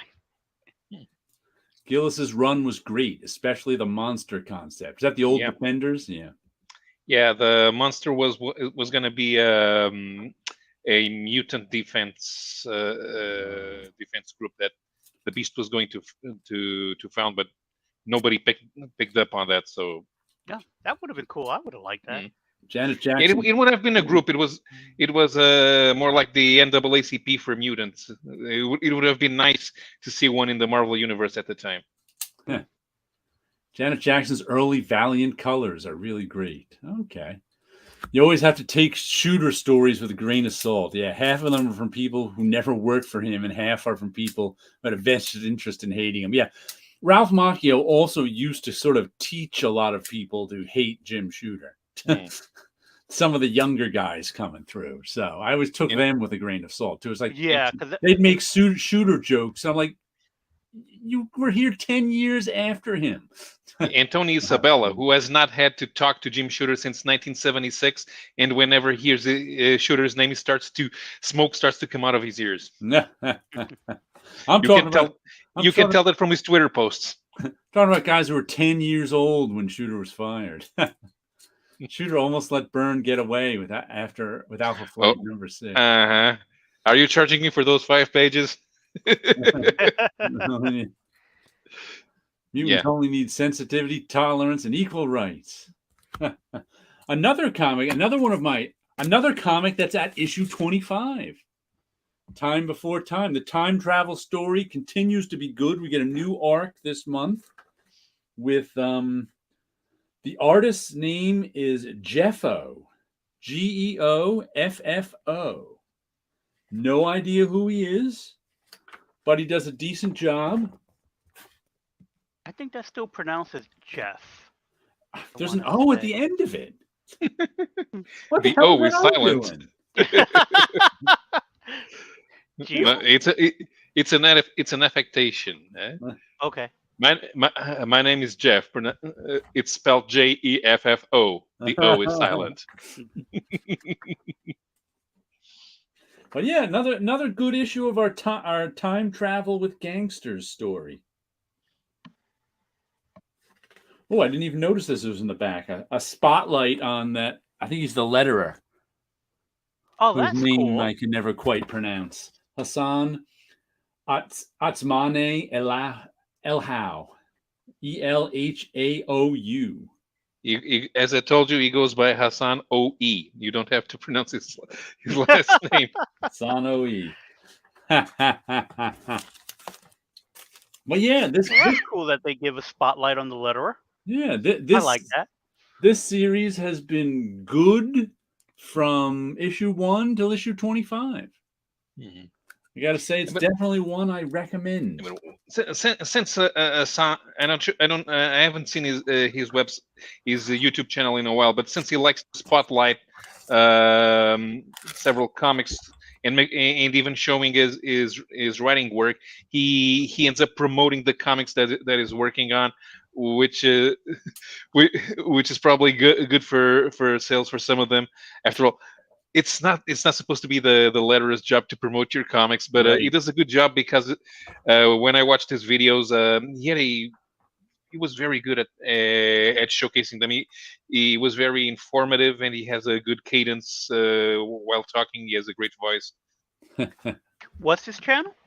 I have to Strip Panel Naked. Yeah, like AFPC says. Yeah. Strip Panel Naked guy. That's it. Oh, okay. Jeffo, more like typo, right? No character was in so many groups as the Beasts. Writers and editors must have loved him. Could Mhm. very easily be a D class guy, but actually was the best B plus. Huh. Strip panel naked. And another one I got, another anthology, the second issue of Xeno, Oni Press. That's a, what's this guy's name? Cover. Oh, what's his name? Matt Lesniewski. I like Matt Lesniewski's work. And inside we've got art by Xander Cannon, Jim Campbell. No, it's lettered by Jim Campbell. Oh, the Laphams, illustrated by Carl. They're just little. I guess they're sci-fi-ish stories. Fun stuff. I enjoyed the first issue. I enjoyed this second issue. Hopefully, they can keep this quality up through the whole book. But you know what's interesting? Xander Cannon, who I read in that that book about the giant monsters. Oh, often I can't remember it. The prison with the giant monsters in it. Kaiju Max, that's it. I didn't realize that in this issue of Mr. X, Xander Cannon is in some of that Negative Burn stuff in the 90s. I didn't realize he went back that far because I only discovered him with really Kaiju Max. And people mentioned he did the Replacement Gods, which I'd heard of, but I didn't realize the Replacement Gods goes all the way back to this time in 96. I think he was doing the Replacement Gods in Negative Burn. And the first thing he did that I read was top 10. He was doing top 10 for Alan Moore with he and Gene Ha shared the art duties. I read the first issue of Top 10 and that was it.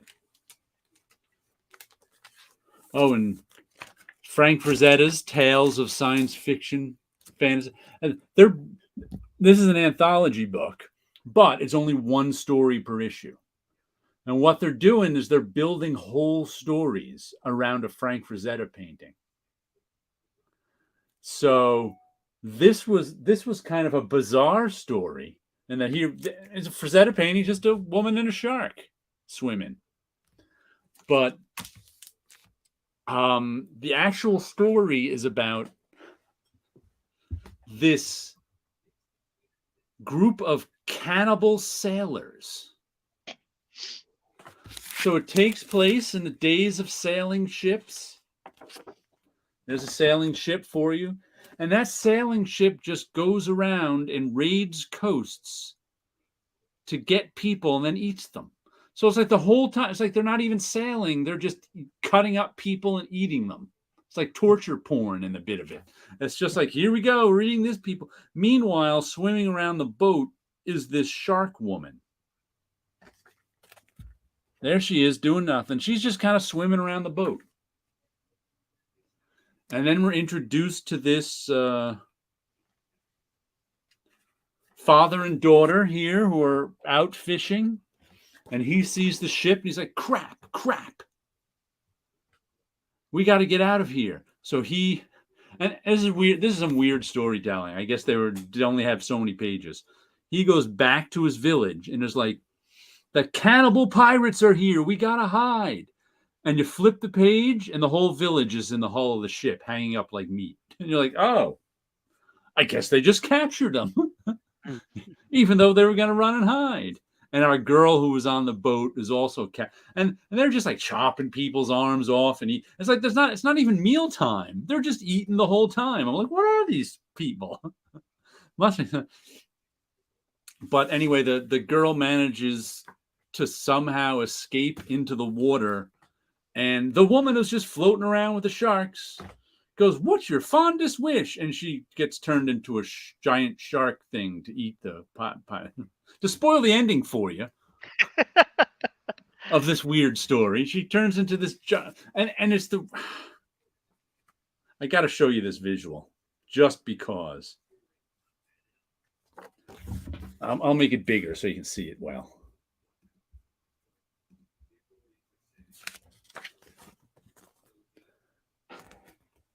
She's like a little head in the belly of the shark.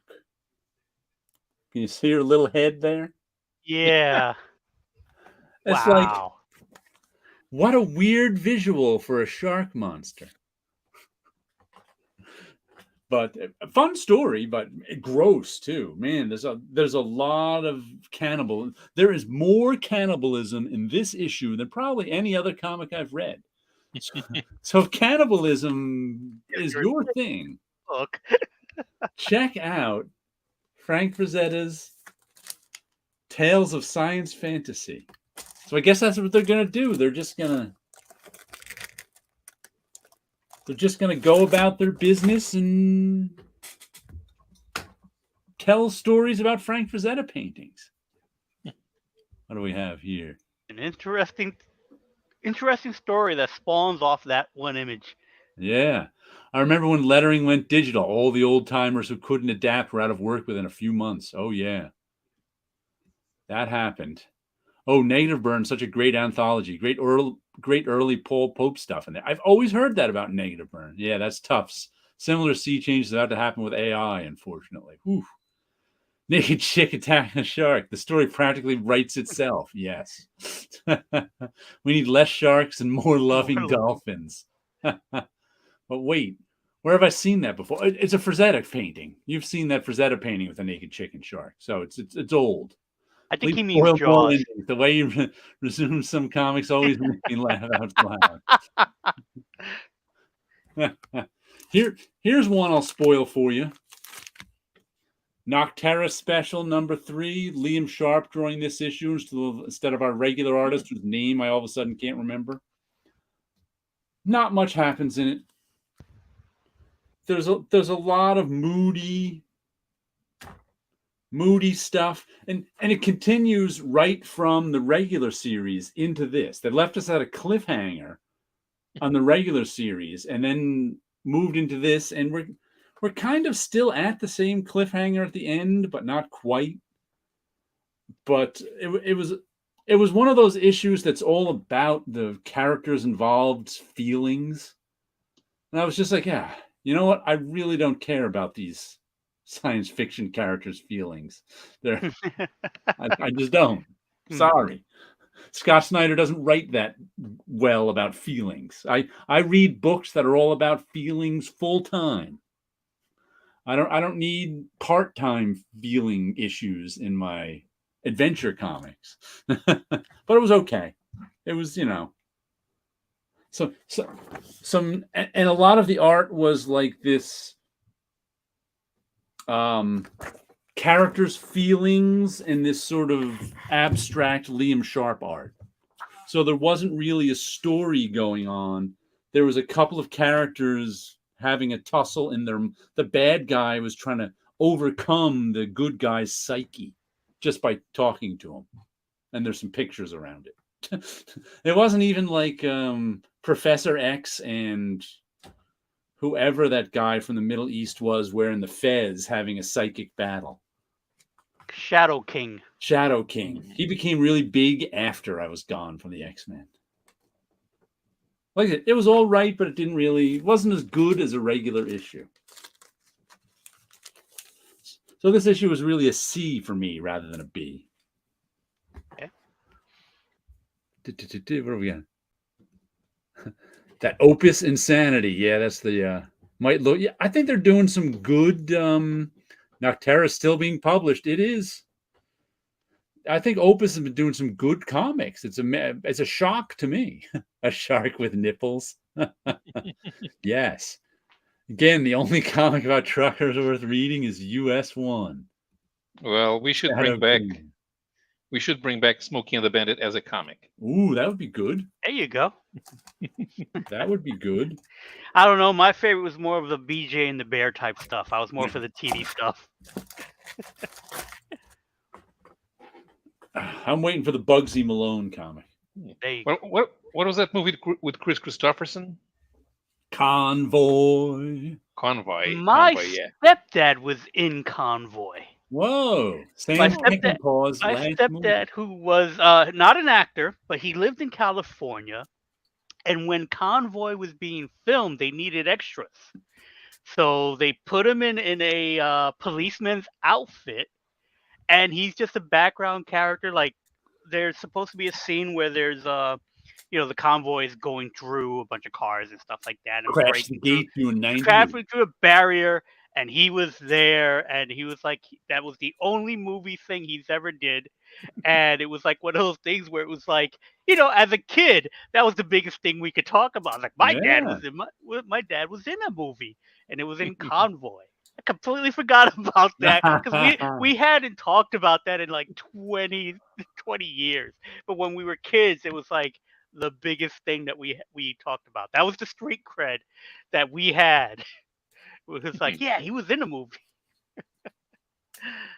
And this is the issue 4 of 4, Don't Spit in the Wind, by Stefano Cardicelli.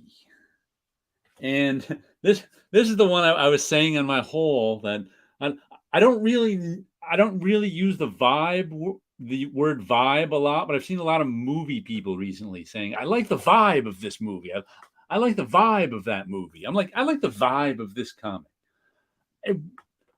There was nothing really great about it, but I enjoyed the artwork, and I enjoyed the sort of plot that was as thin as, like, the plot was an excuse to draw all this stuff. Why he wanted to draw Earth as a garbage planet, I'm not sure, but that's what he wanted to draw, clearly. And then there was these Mad Max type garbage people there hanging around trying to stop the garbage cleanup, and there was a ship going on up there in space. I want to draw. So I really enjoyed this book. I don't know what it's about, but I liked it. I'm sad to say. I'm gonna look for some more of this. This is a Mad Cave book too. I'm gonna look for some more of Stefano Cardicelli's stuff and keep my eye on him when it comes out. Just because, like, it wasn't. There was something about it I really enjoyed. It sort of had this weird underground comics feel to it. Let me give you a good look at it. There's a nice page of hanging. All the people were killed. Oh no! Things just for no reason. Here are some flamingos. Well, to be honest, comics don't have enough flamingos in it. They don't.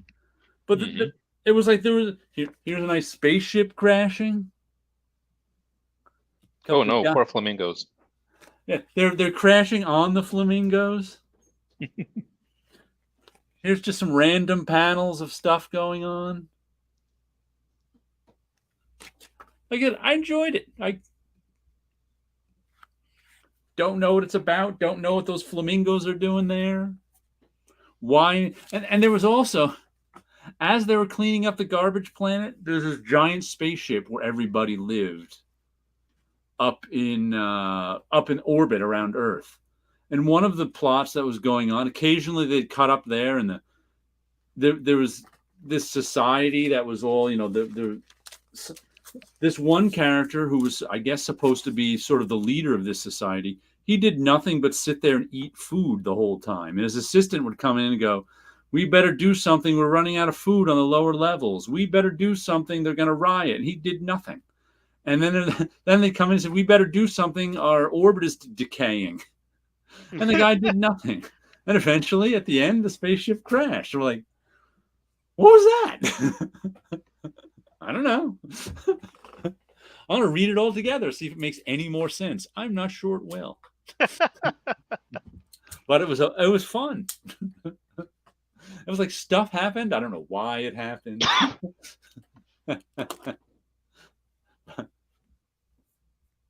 Vibe check.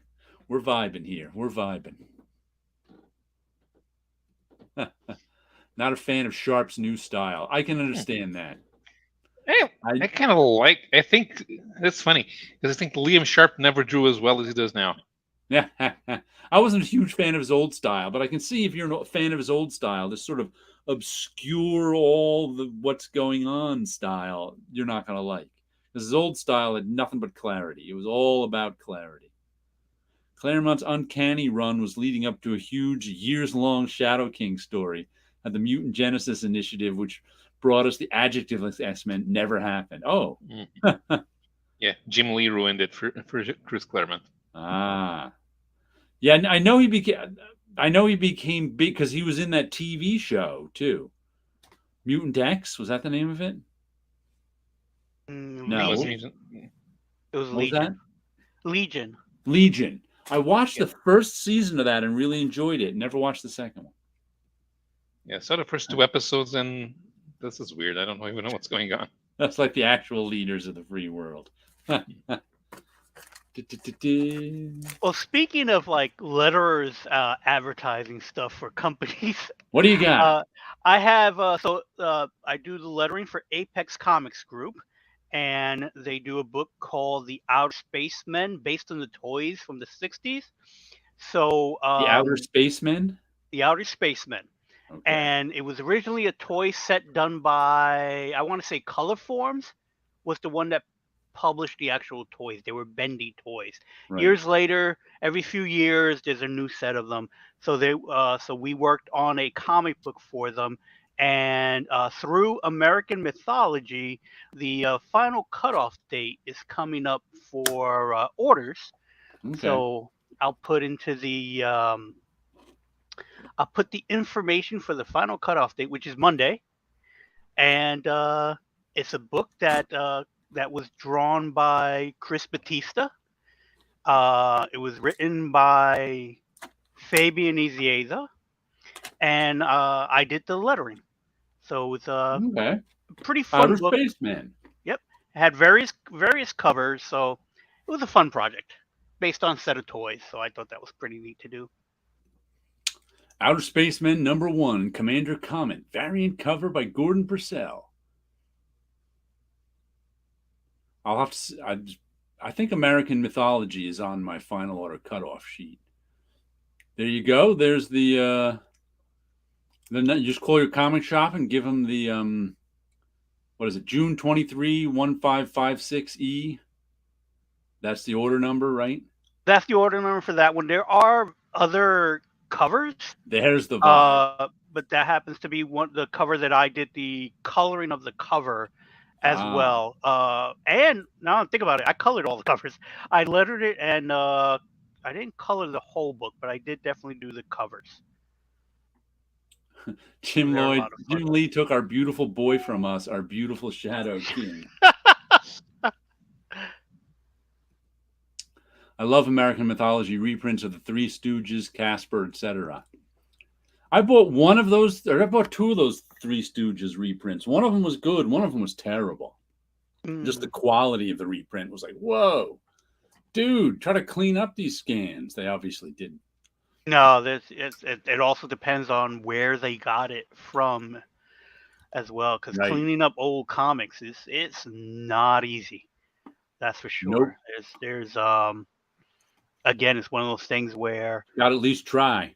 Yeah, you definitely have to try. And I've tried. I've played around with it. I played around with the technology. The best I could do, depending on the scan itself, I'm able to at least bring it to mostly black and white, that at least from there you can restart and rebuild it. But the problem is finding a publisher that will pay to get that done, because it is a lot of work. Mm-hmm. Oh, one other thing that I got in that order, which I didn't get from my local comic shop, I missed out on it, was the Scott Koblish connecting Fantastic Four cover. This is Fantastic Four number 8. I already had 7, and they connect together to make this giant. He's drawn like every character that's in the Fantastic Four through its whole history. So there's like 1,000, I don't know how many hundreds of characters are in here. You could also get this at Scott Koblish is appearing at San Diego Comic-Con, and they'll have posters of this, nice. Like 36 inches wide or something like that. So if you happen to be at San Diego Comic-Con or know someone there, you want a poster of this terrific, lots of Marvel characters cover, you can get one. But the issue itself was pretty good. I mean, I liked issue 7. And I liked it's Fantastic Four, their adventures in a small town. Because last issue, they, for whatever plot reason, they all moved to a small town, the Thing's Aunt Petunia's house in a small town. And last issue, there's a whole Doctor Doom thing going on. And this issue, there's a whole thing with Alicia and Sue go into town, and people start forgetting things, and like people they just met, they don't know who they are, they don't know what's going on, and this is where we also found out that Sue Storm keeps a low-grade force field up around her and whoever she's walking with all the time. It's like, okay, that's why the mind control didn't affect them. And they went back to the home, and Sue's like talking to Johnny Storm, and is like, "Where's Reed and Thing?" And the Thing, he's like, "Who are the Reed and Thing?" And he's like, "What are you talking about? We just left them here, so Johnny doesn't remember them." And the funny part was, he's like, "We're the Fantastic Four. Who are the other members then?" And he's like, "The other members, me, you, Alicia, and my flame duplicate." He makes a flame duplicate of himself, which he controls telepathically, and the two of them fight as the Human Torch. Okay. So then we find out it was this giant monster. Where's his name? I don't know what his name is. But there he is on this sled. Where is he? Do I get the right side? Oh, yeah. They're under umbrellas on that sled. He's mind controlling everyone. So it was a well done story. Who's doing this now? It's writer Ryan North, artist Ivan Fiorelli, color artist Jesus Abertov, letterer VC's Joe Caramanga, cover artist Alex Ross. Not on this one. This one's Scott Koblish. But I gotta say, not that I want to buy it every month, but it was a decent issue of the Fantastic Four. I can't complain about it too much. That's good. Which is always good.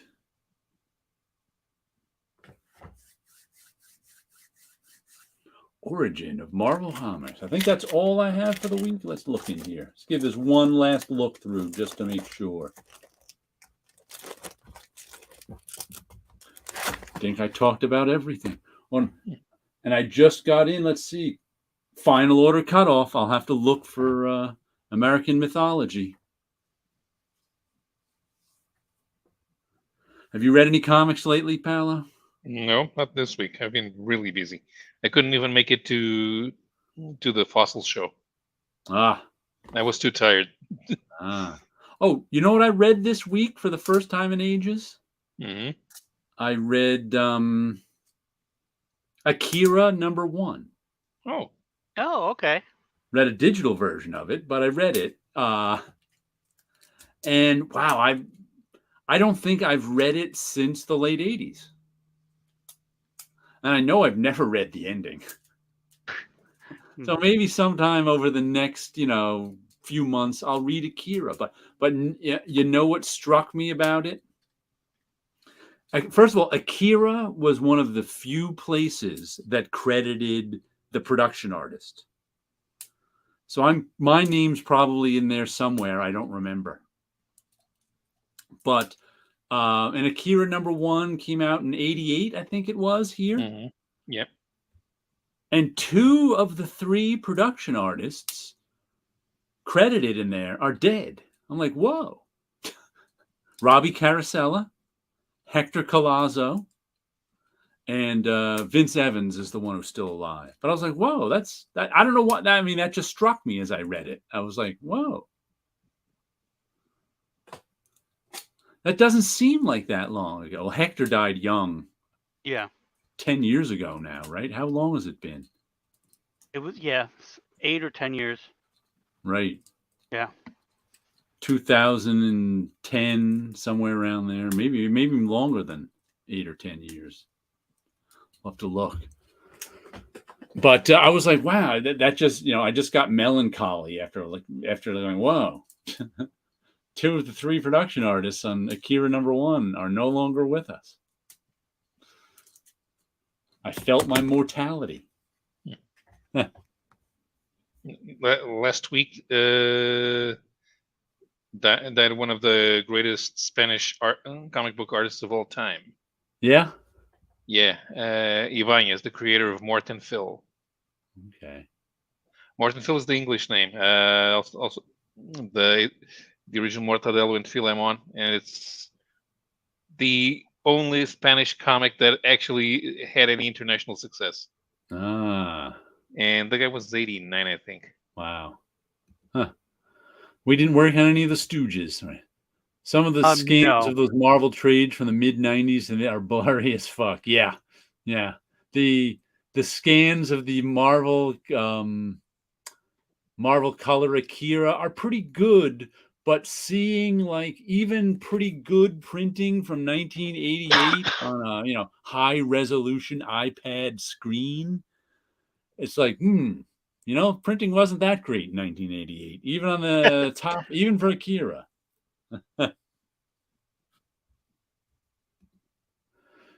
Trying to sweep scan defects under the rug of high gloss paper stock. Yeah. Black and white or olive colors? Olive colors, I'm reading. It's the scans of the original Marvel Akira. They have that nice box set that Howler Mouse got, I think, a couple months ago. I've The wanted to one get from that. But, Kadasha? yeah, I don't even know who publishes it, but. It's Kadasha through Random House, I believe. Okay. Big box set of Akira, published in black and white, the Japanese way. But I didn't realize, I also read the beginning, the little essay that came in the first issue of Akira too, which was interesting about its history. And it was, and I'd forgotten this, it was actually Otomo's own studio.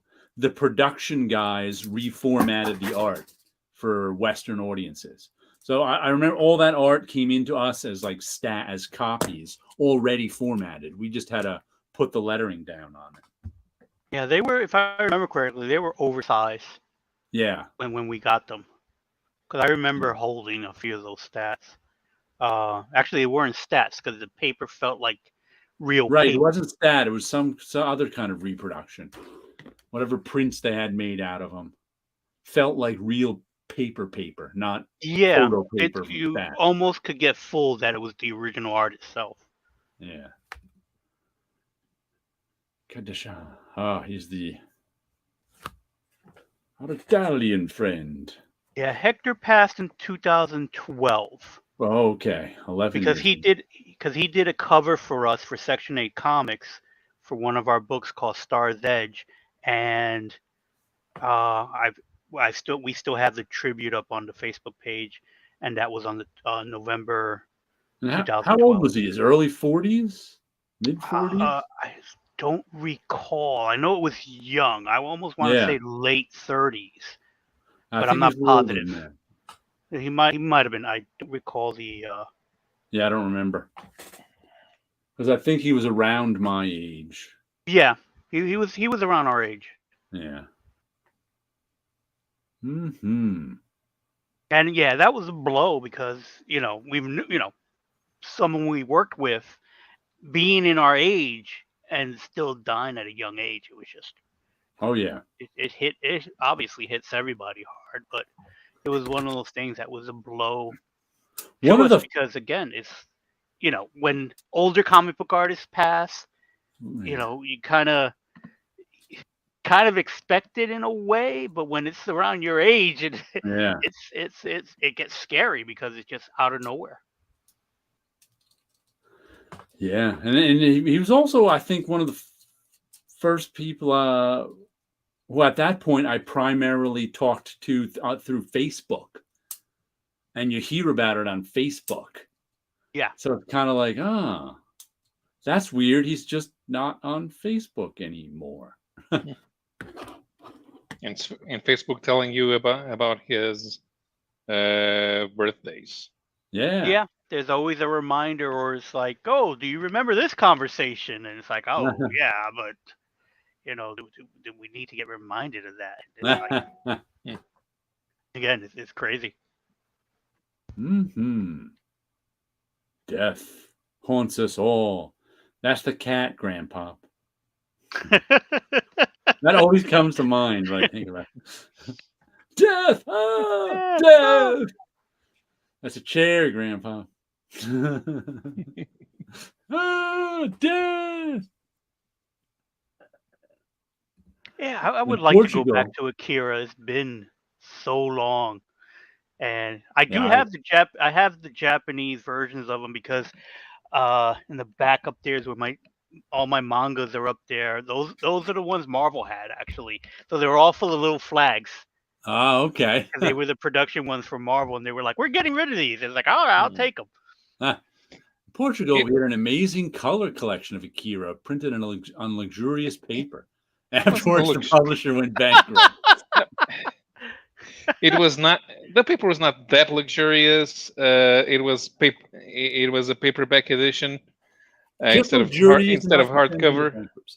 The publisher went bankrupt because they were doing monkey business with the accounting. Shenanigans. Cool. I'm missing most of the second half of the color epic reprints. Have one. Yeah, I ended up selling my. I didn't have all of them. I can still remember the day that the last issue of Akira came out, and Marie Javins had been the editor on Akira all the way through. And she came out into the bullpen. I was like, last issue of Akira, anybody want it? And everybody was like, eh. Like everybody had completely lost interest in Akira by then. And I had too. I didn't even take one. So I was always missing the last, 5 issues just because they came out I just lost interest in it. Even getting them for free, I lost interest in it. The dedication, that's dedication to quality. Yeah. Reed Rip, want to end with a Reed Rip slab? We can do that. Yeah. Which reminds me, I haven't put it together, but I do have some covers for a Reed Rip slab for the future. Let me see if I got one ready here. All right, let's go to October 1964.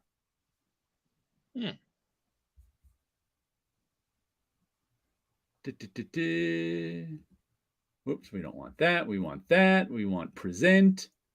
Share screen. Share screen. Window. There we go. What do we got here? We got Green Lantern 33. We got Journey into Mystery 111. And we got The Jungle Tales of Tarzan #1. See, I had to throw #1 in there to compete with the 2 mainstream superhero books. Yeah, that's one crazy looking drawing of Tarzan, by the way. Yeah, and that's why that's why I have to rip it. Oh, come on now. No, that's not acceptable. I think that's very acceptable. I like it. So I'm going to read on the cover. I don't know. That book would have probably sold out if they were purple. Yeah, but exactly. But no purple, so I don't like it. Could have painted Tarzan's loincloth purple, but they never do that. He's got a Speedo. That's not a loincloth. There's no hang to that. Yeah, I'm going to read. I'm going to read Thor and slab Green Lantern. So that looks like it's a Gil Kane Green Lantern. Yeah, exactly. Kirby Thor. No idea who would have done Tarzan. And Rob Liefeld's grandfather.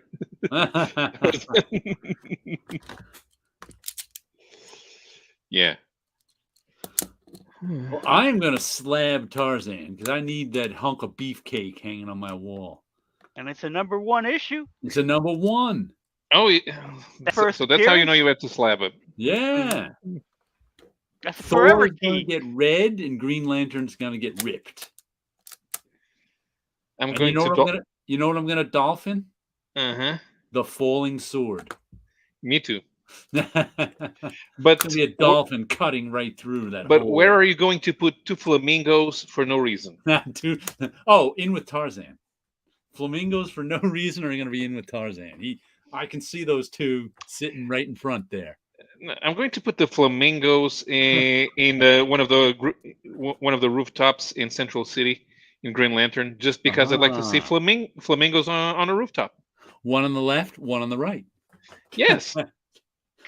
And they're looking at Dr. Light, like who's that? What's that guy doing? We're just sitting here watching the superhero battle. I would read Journey into Mystery. I would read that one because I know exactly what's going to be going on in Green Lantern. He's going to be fighting. He's going to question himself. He's going to lose his power for a while. So I'm going to read Thor. I think I'm going to slab Green Lantern because that has the better cover, I think. Oh, no way. That Tarzan cover is classic right there.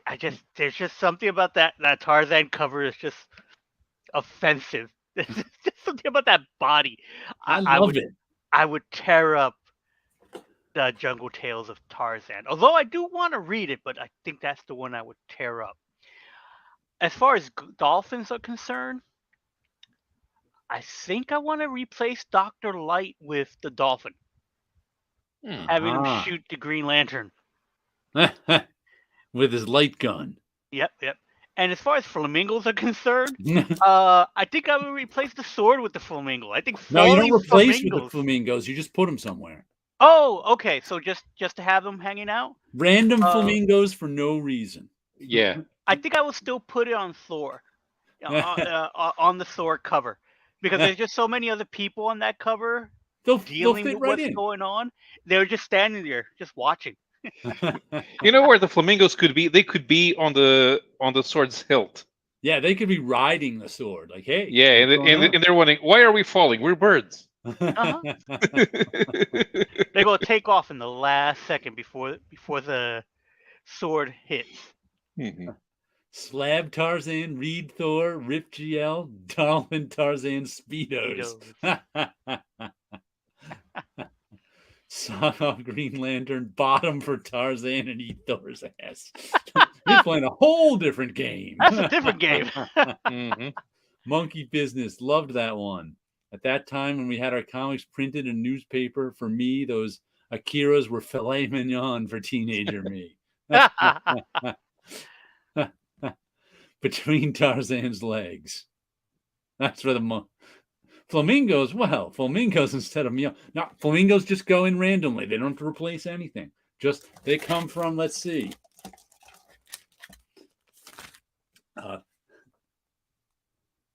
Where'd the page go with our random flamingos by the explosion? Random flamingos. By the explosion. Yeah, the dolphin replaces. The flamingos are random. Random flamingos. Tarzan almost has bat wings. What are you talking about? Tarzan is gorgeous. Yeah. Why does Tarzan's face remember Johnny? He does look like Johnny Cash. Hey. I walk alone. Not a Speedo. Fur jockstrap. What are you talking about? Tarzan is gorgeous. You know what's weird about Tarzan, too? Like the arm that he's holding up looks like it's cut. Yeah. It's like a doll's arm that's held together by a string. It's like, what's that line? And is he holding a vine or a snake? That's hard to tell also. Swarming flamingos replaced the pink background on Gleam. Just put them right on top of the rain. Mm-hmm. Honestly, comics mean no random flamingos in general. They do. Yes, they do. We are here for the cause of random flamingos. We're with you, Stefano Cartaselli. Random flamingos. They should start going on the covers like the old DC. Instead of having a corner box, they would have a circle with a character in it, and it just have flamingos on the covers that way too. So I'm drawing this giant space station crashing to Earth. It needs a little something in the foreground. How about some flamingos? Bam! There you go. Got it. It's a speech. It's a story on the fact that flamingos are birds, and they're the modern day dinosaurs. And it's the same type of thing that the dinosaurs saw.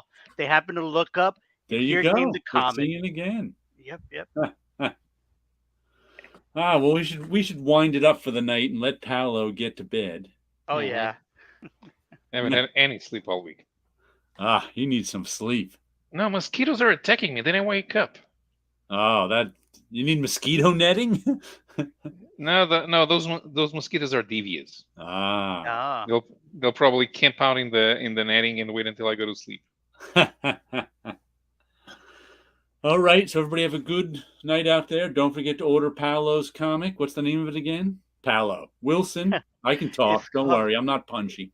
It's called The Outer Spacemen, and if you see me walking around at the San Diego Comic-Con this weekend, no, it's not me. It's probably a Skrull, because I'm not at the con. People kept asking me where you set up at. It's like, if you see me there, that's not going to be me. But it's The Outer Spacemen. Final cutoff is Monday. American Mythology has it under their section, but it's part of the Apex Comics group. Sleep tight. Paulo's going to Kaduro's nightclubs now. No, I'm not. Take it easy, y'all. All right, you guys have a good one. Take care. It was Bye. great seeing you We'll guys. catch you next time. Flamingos.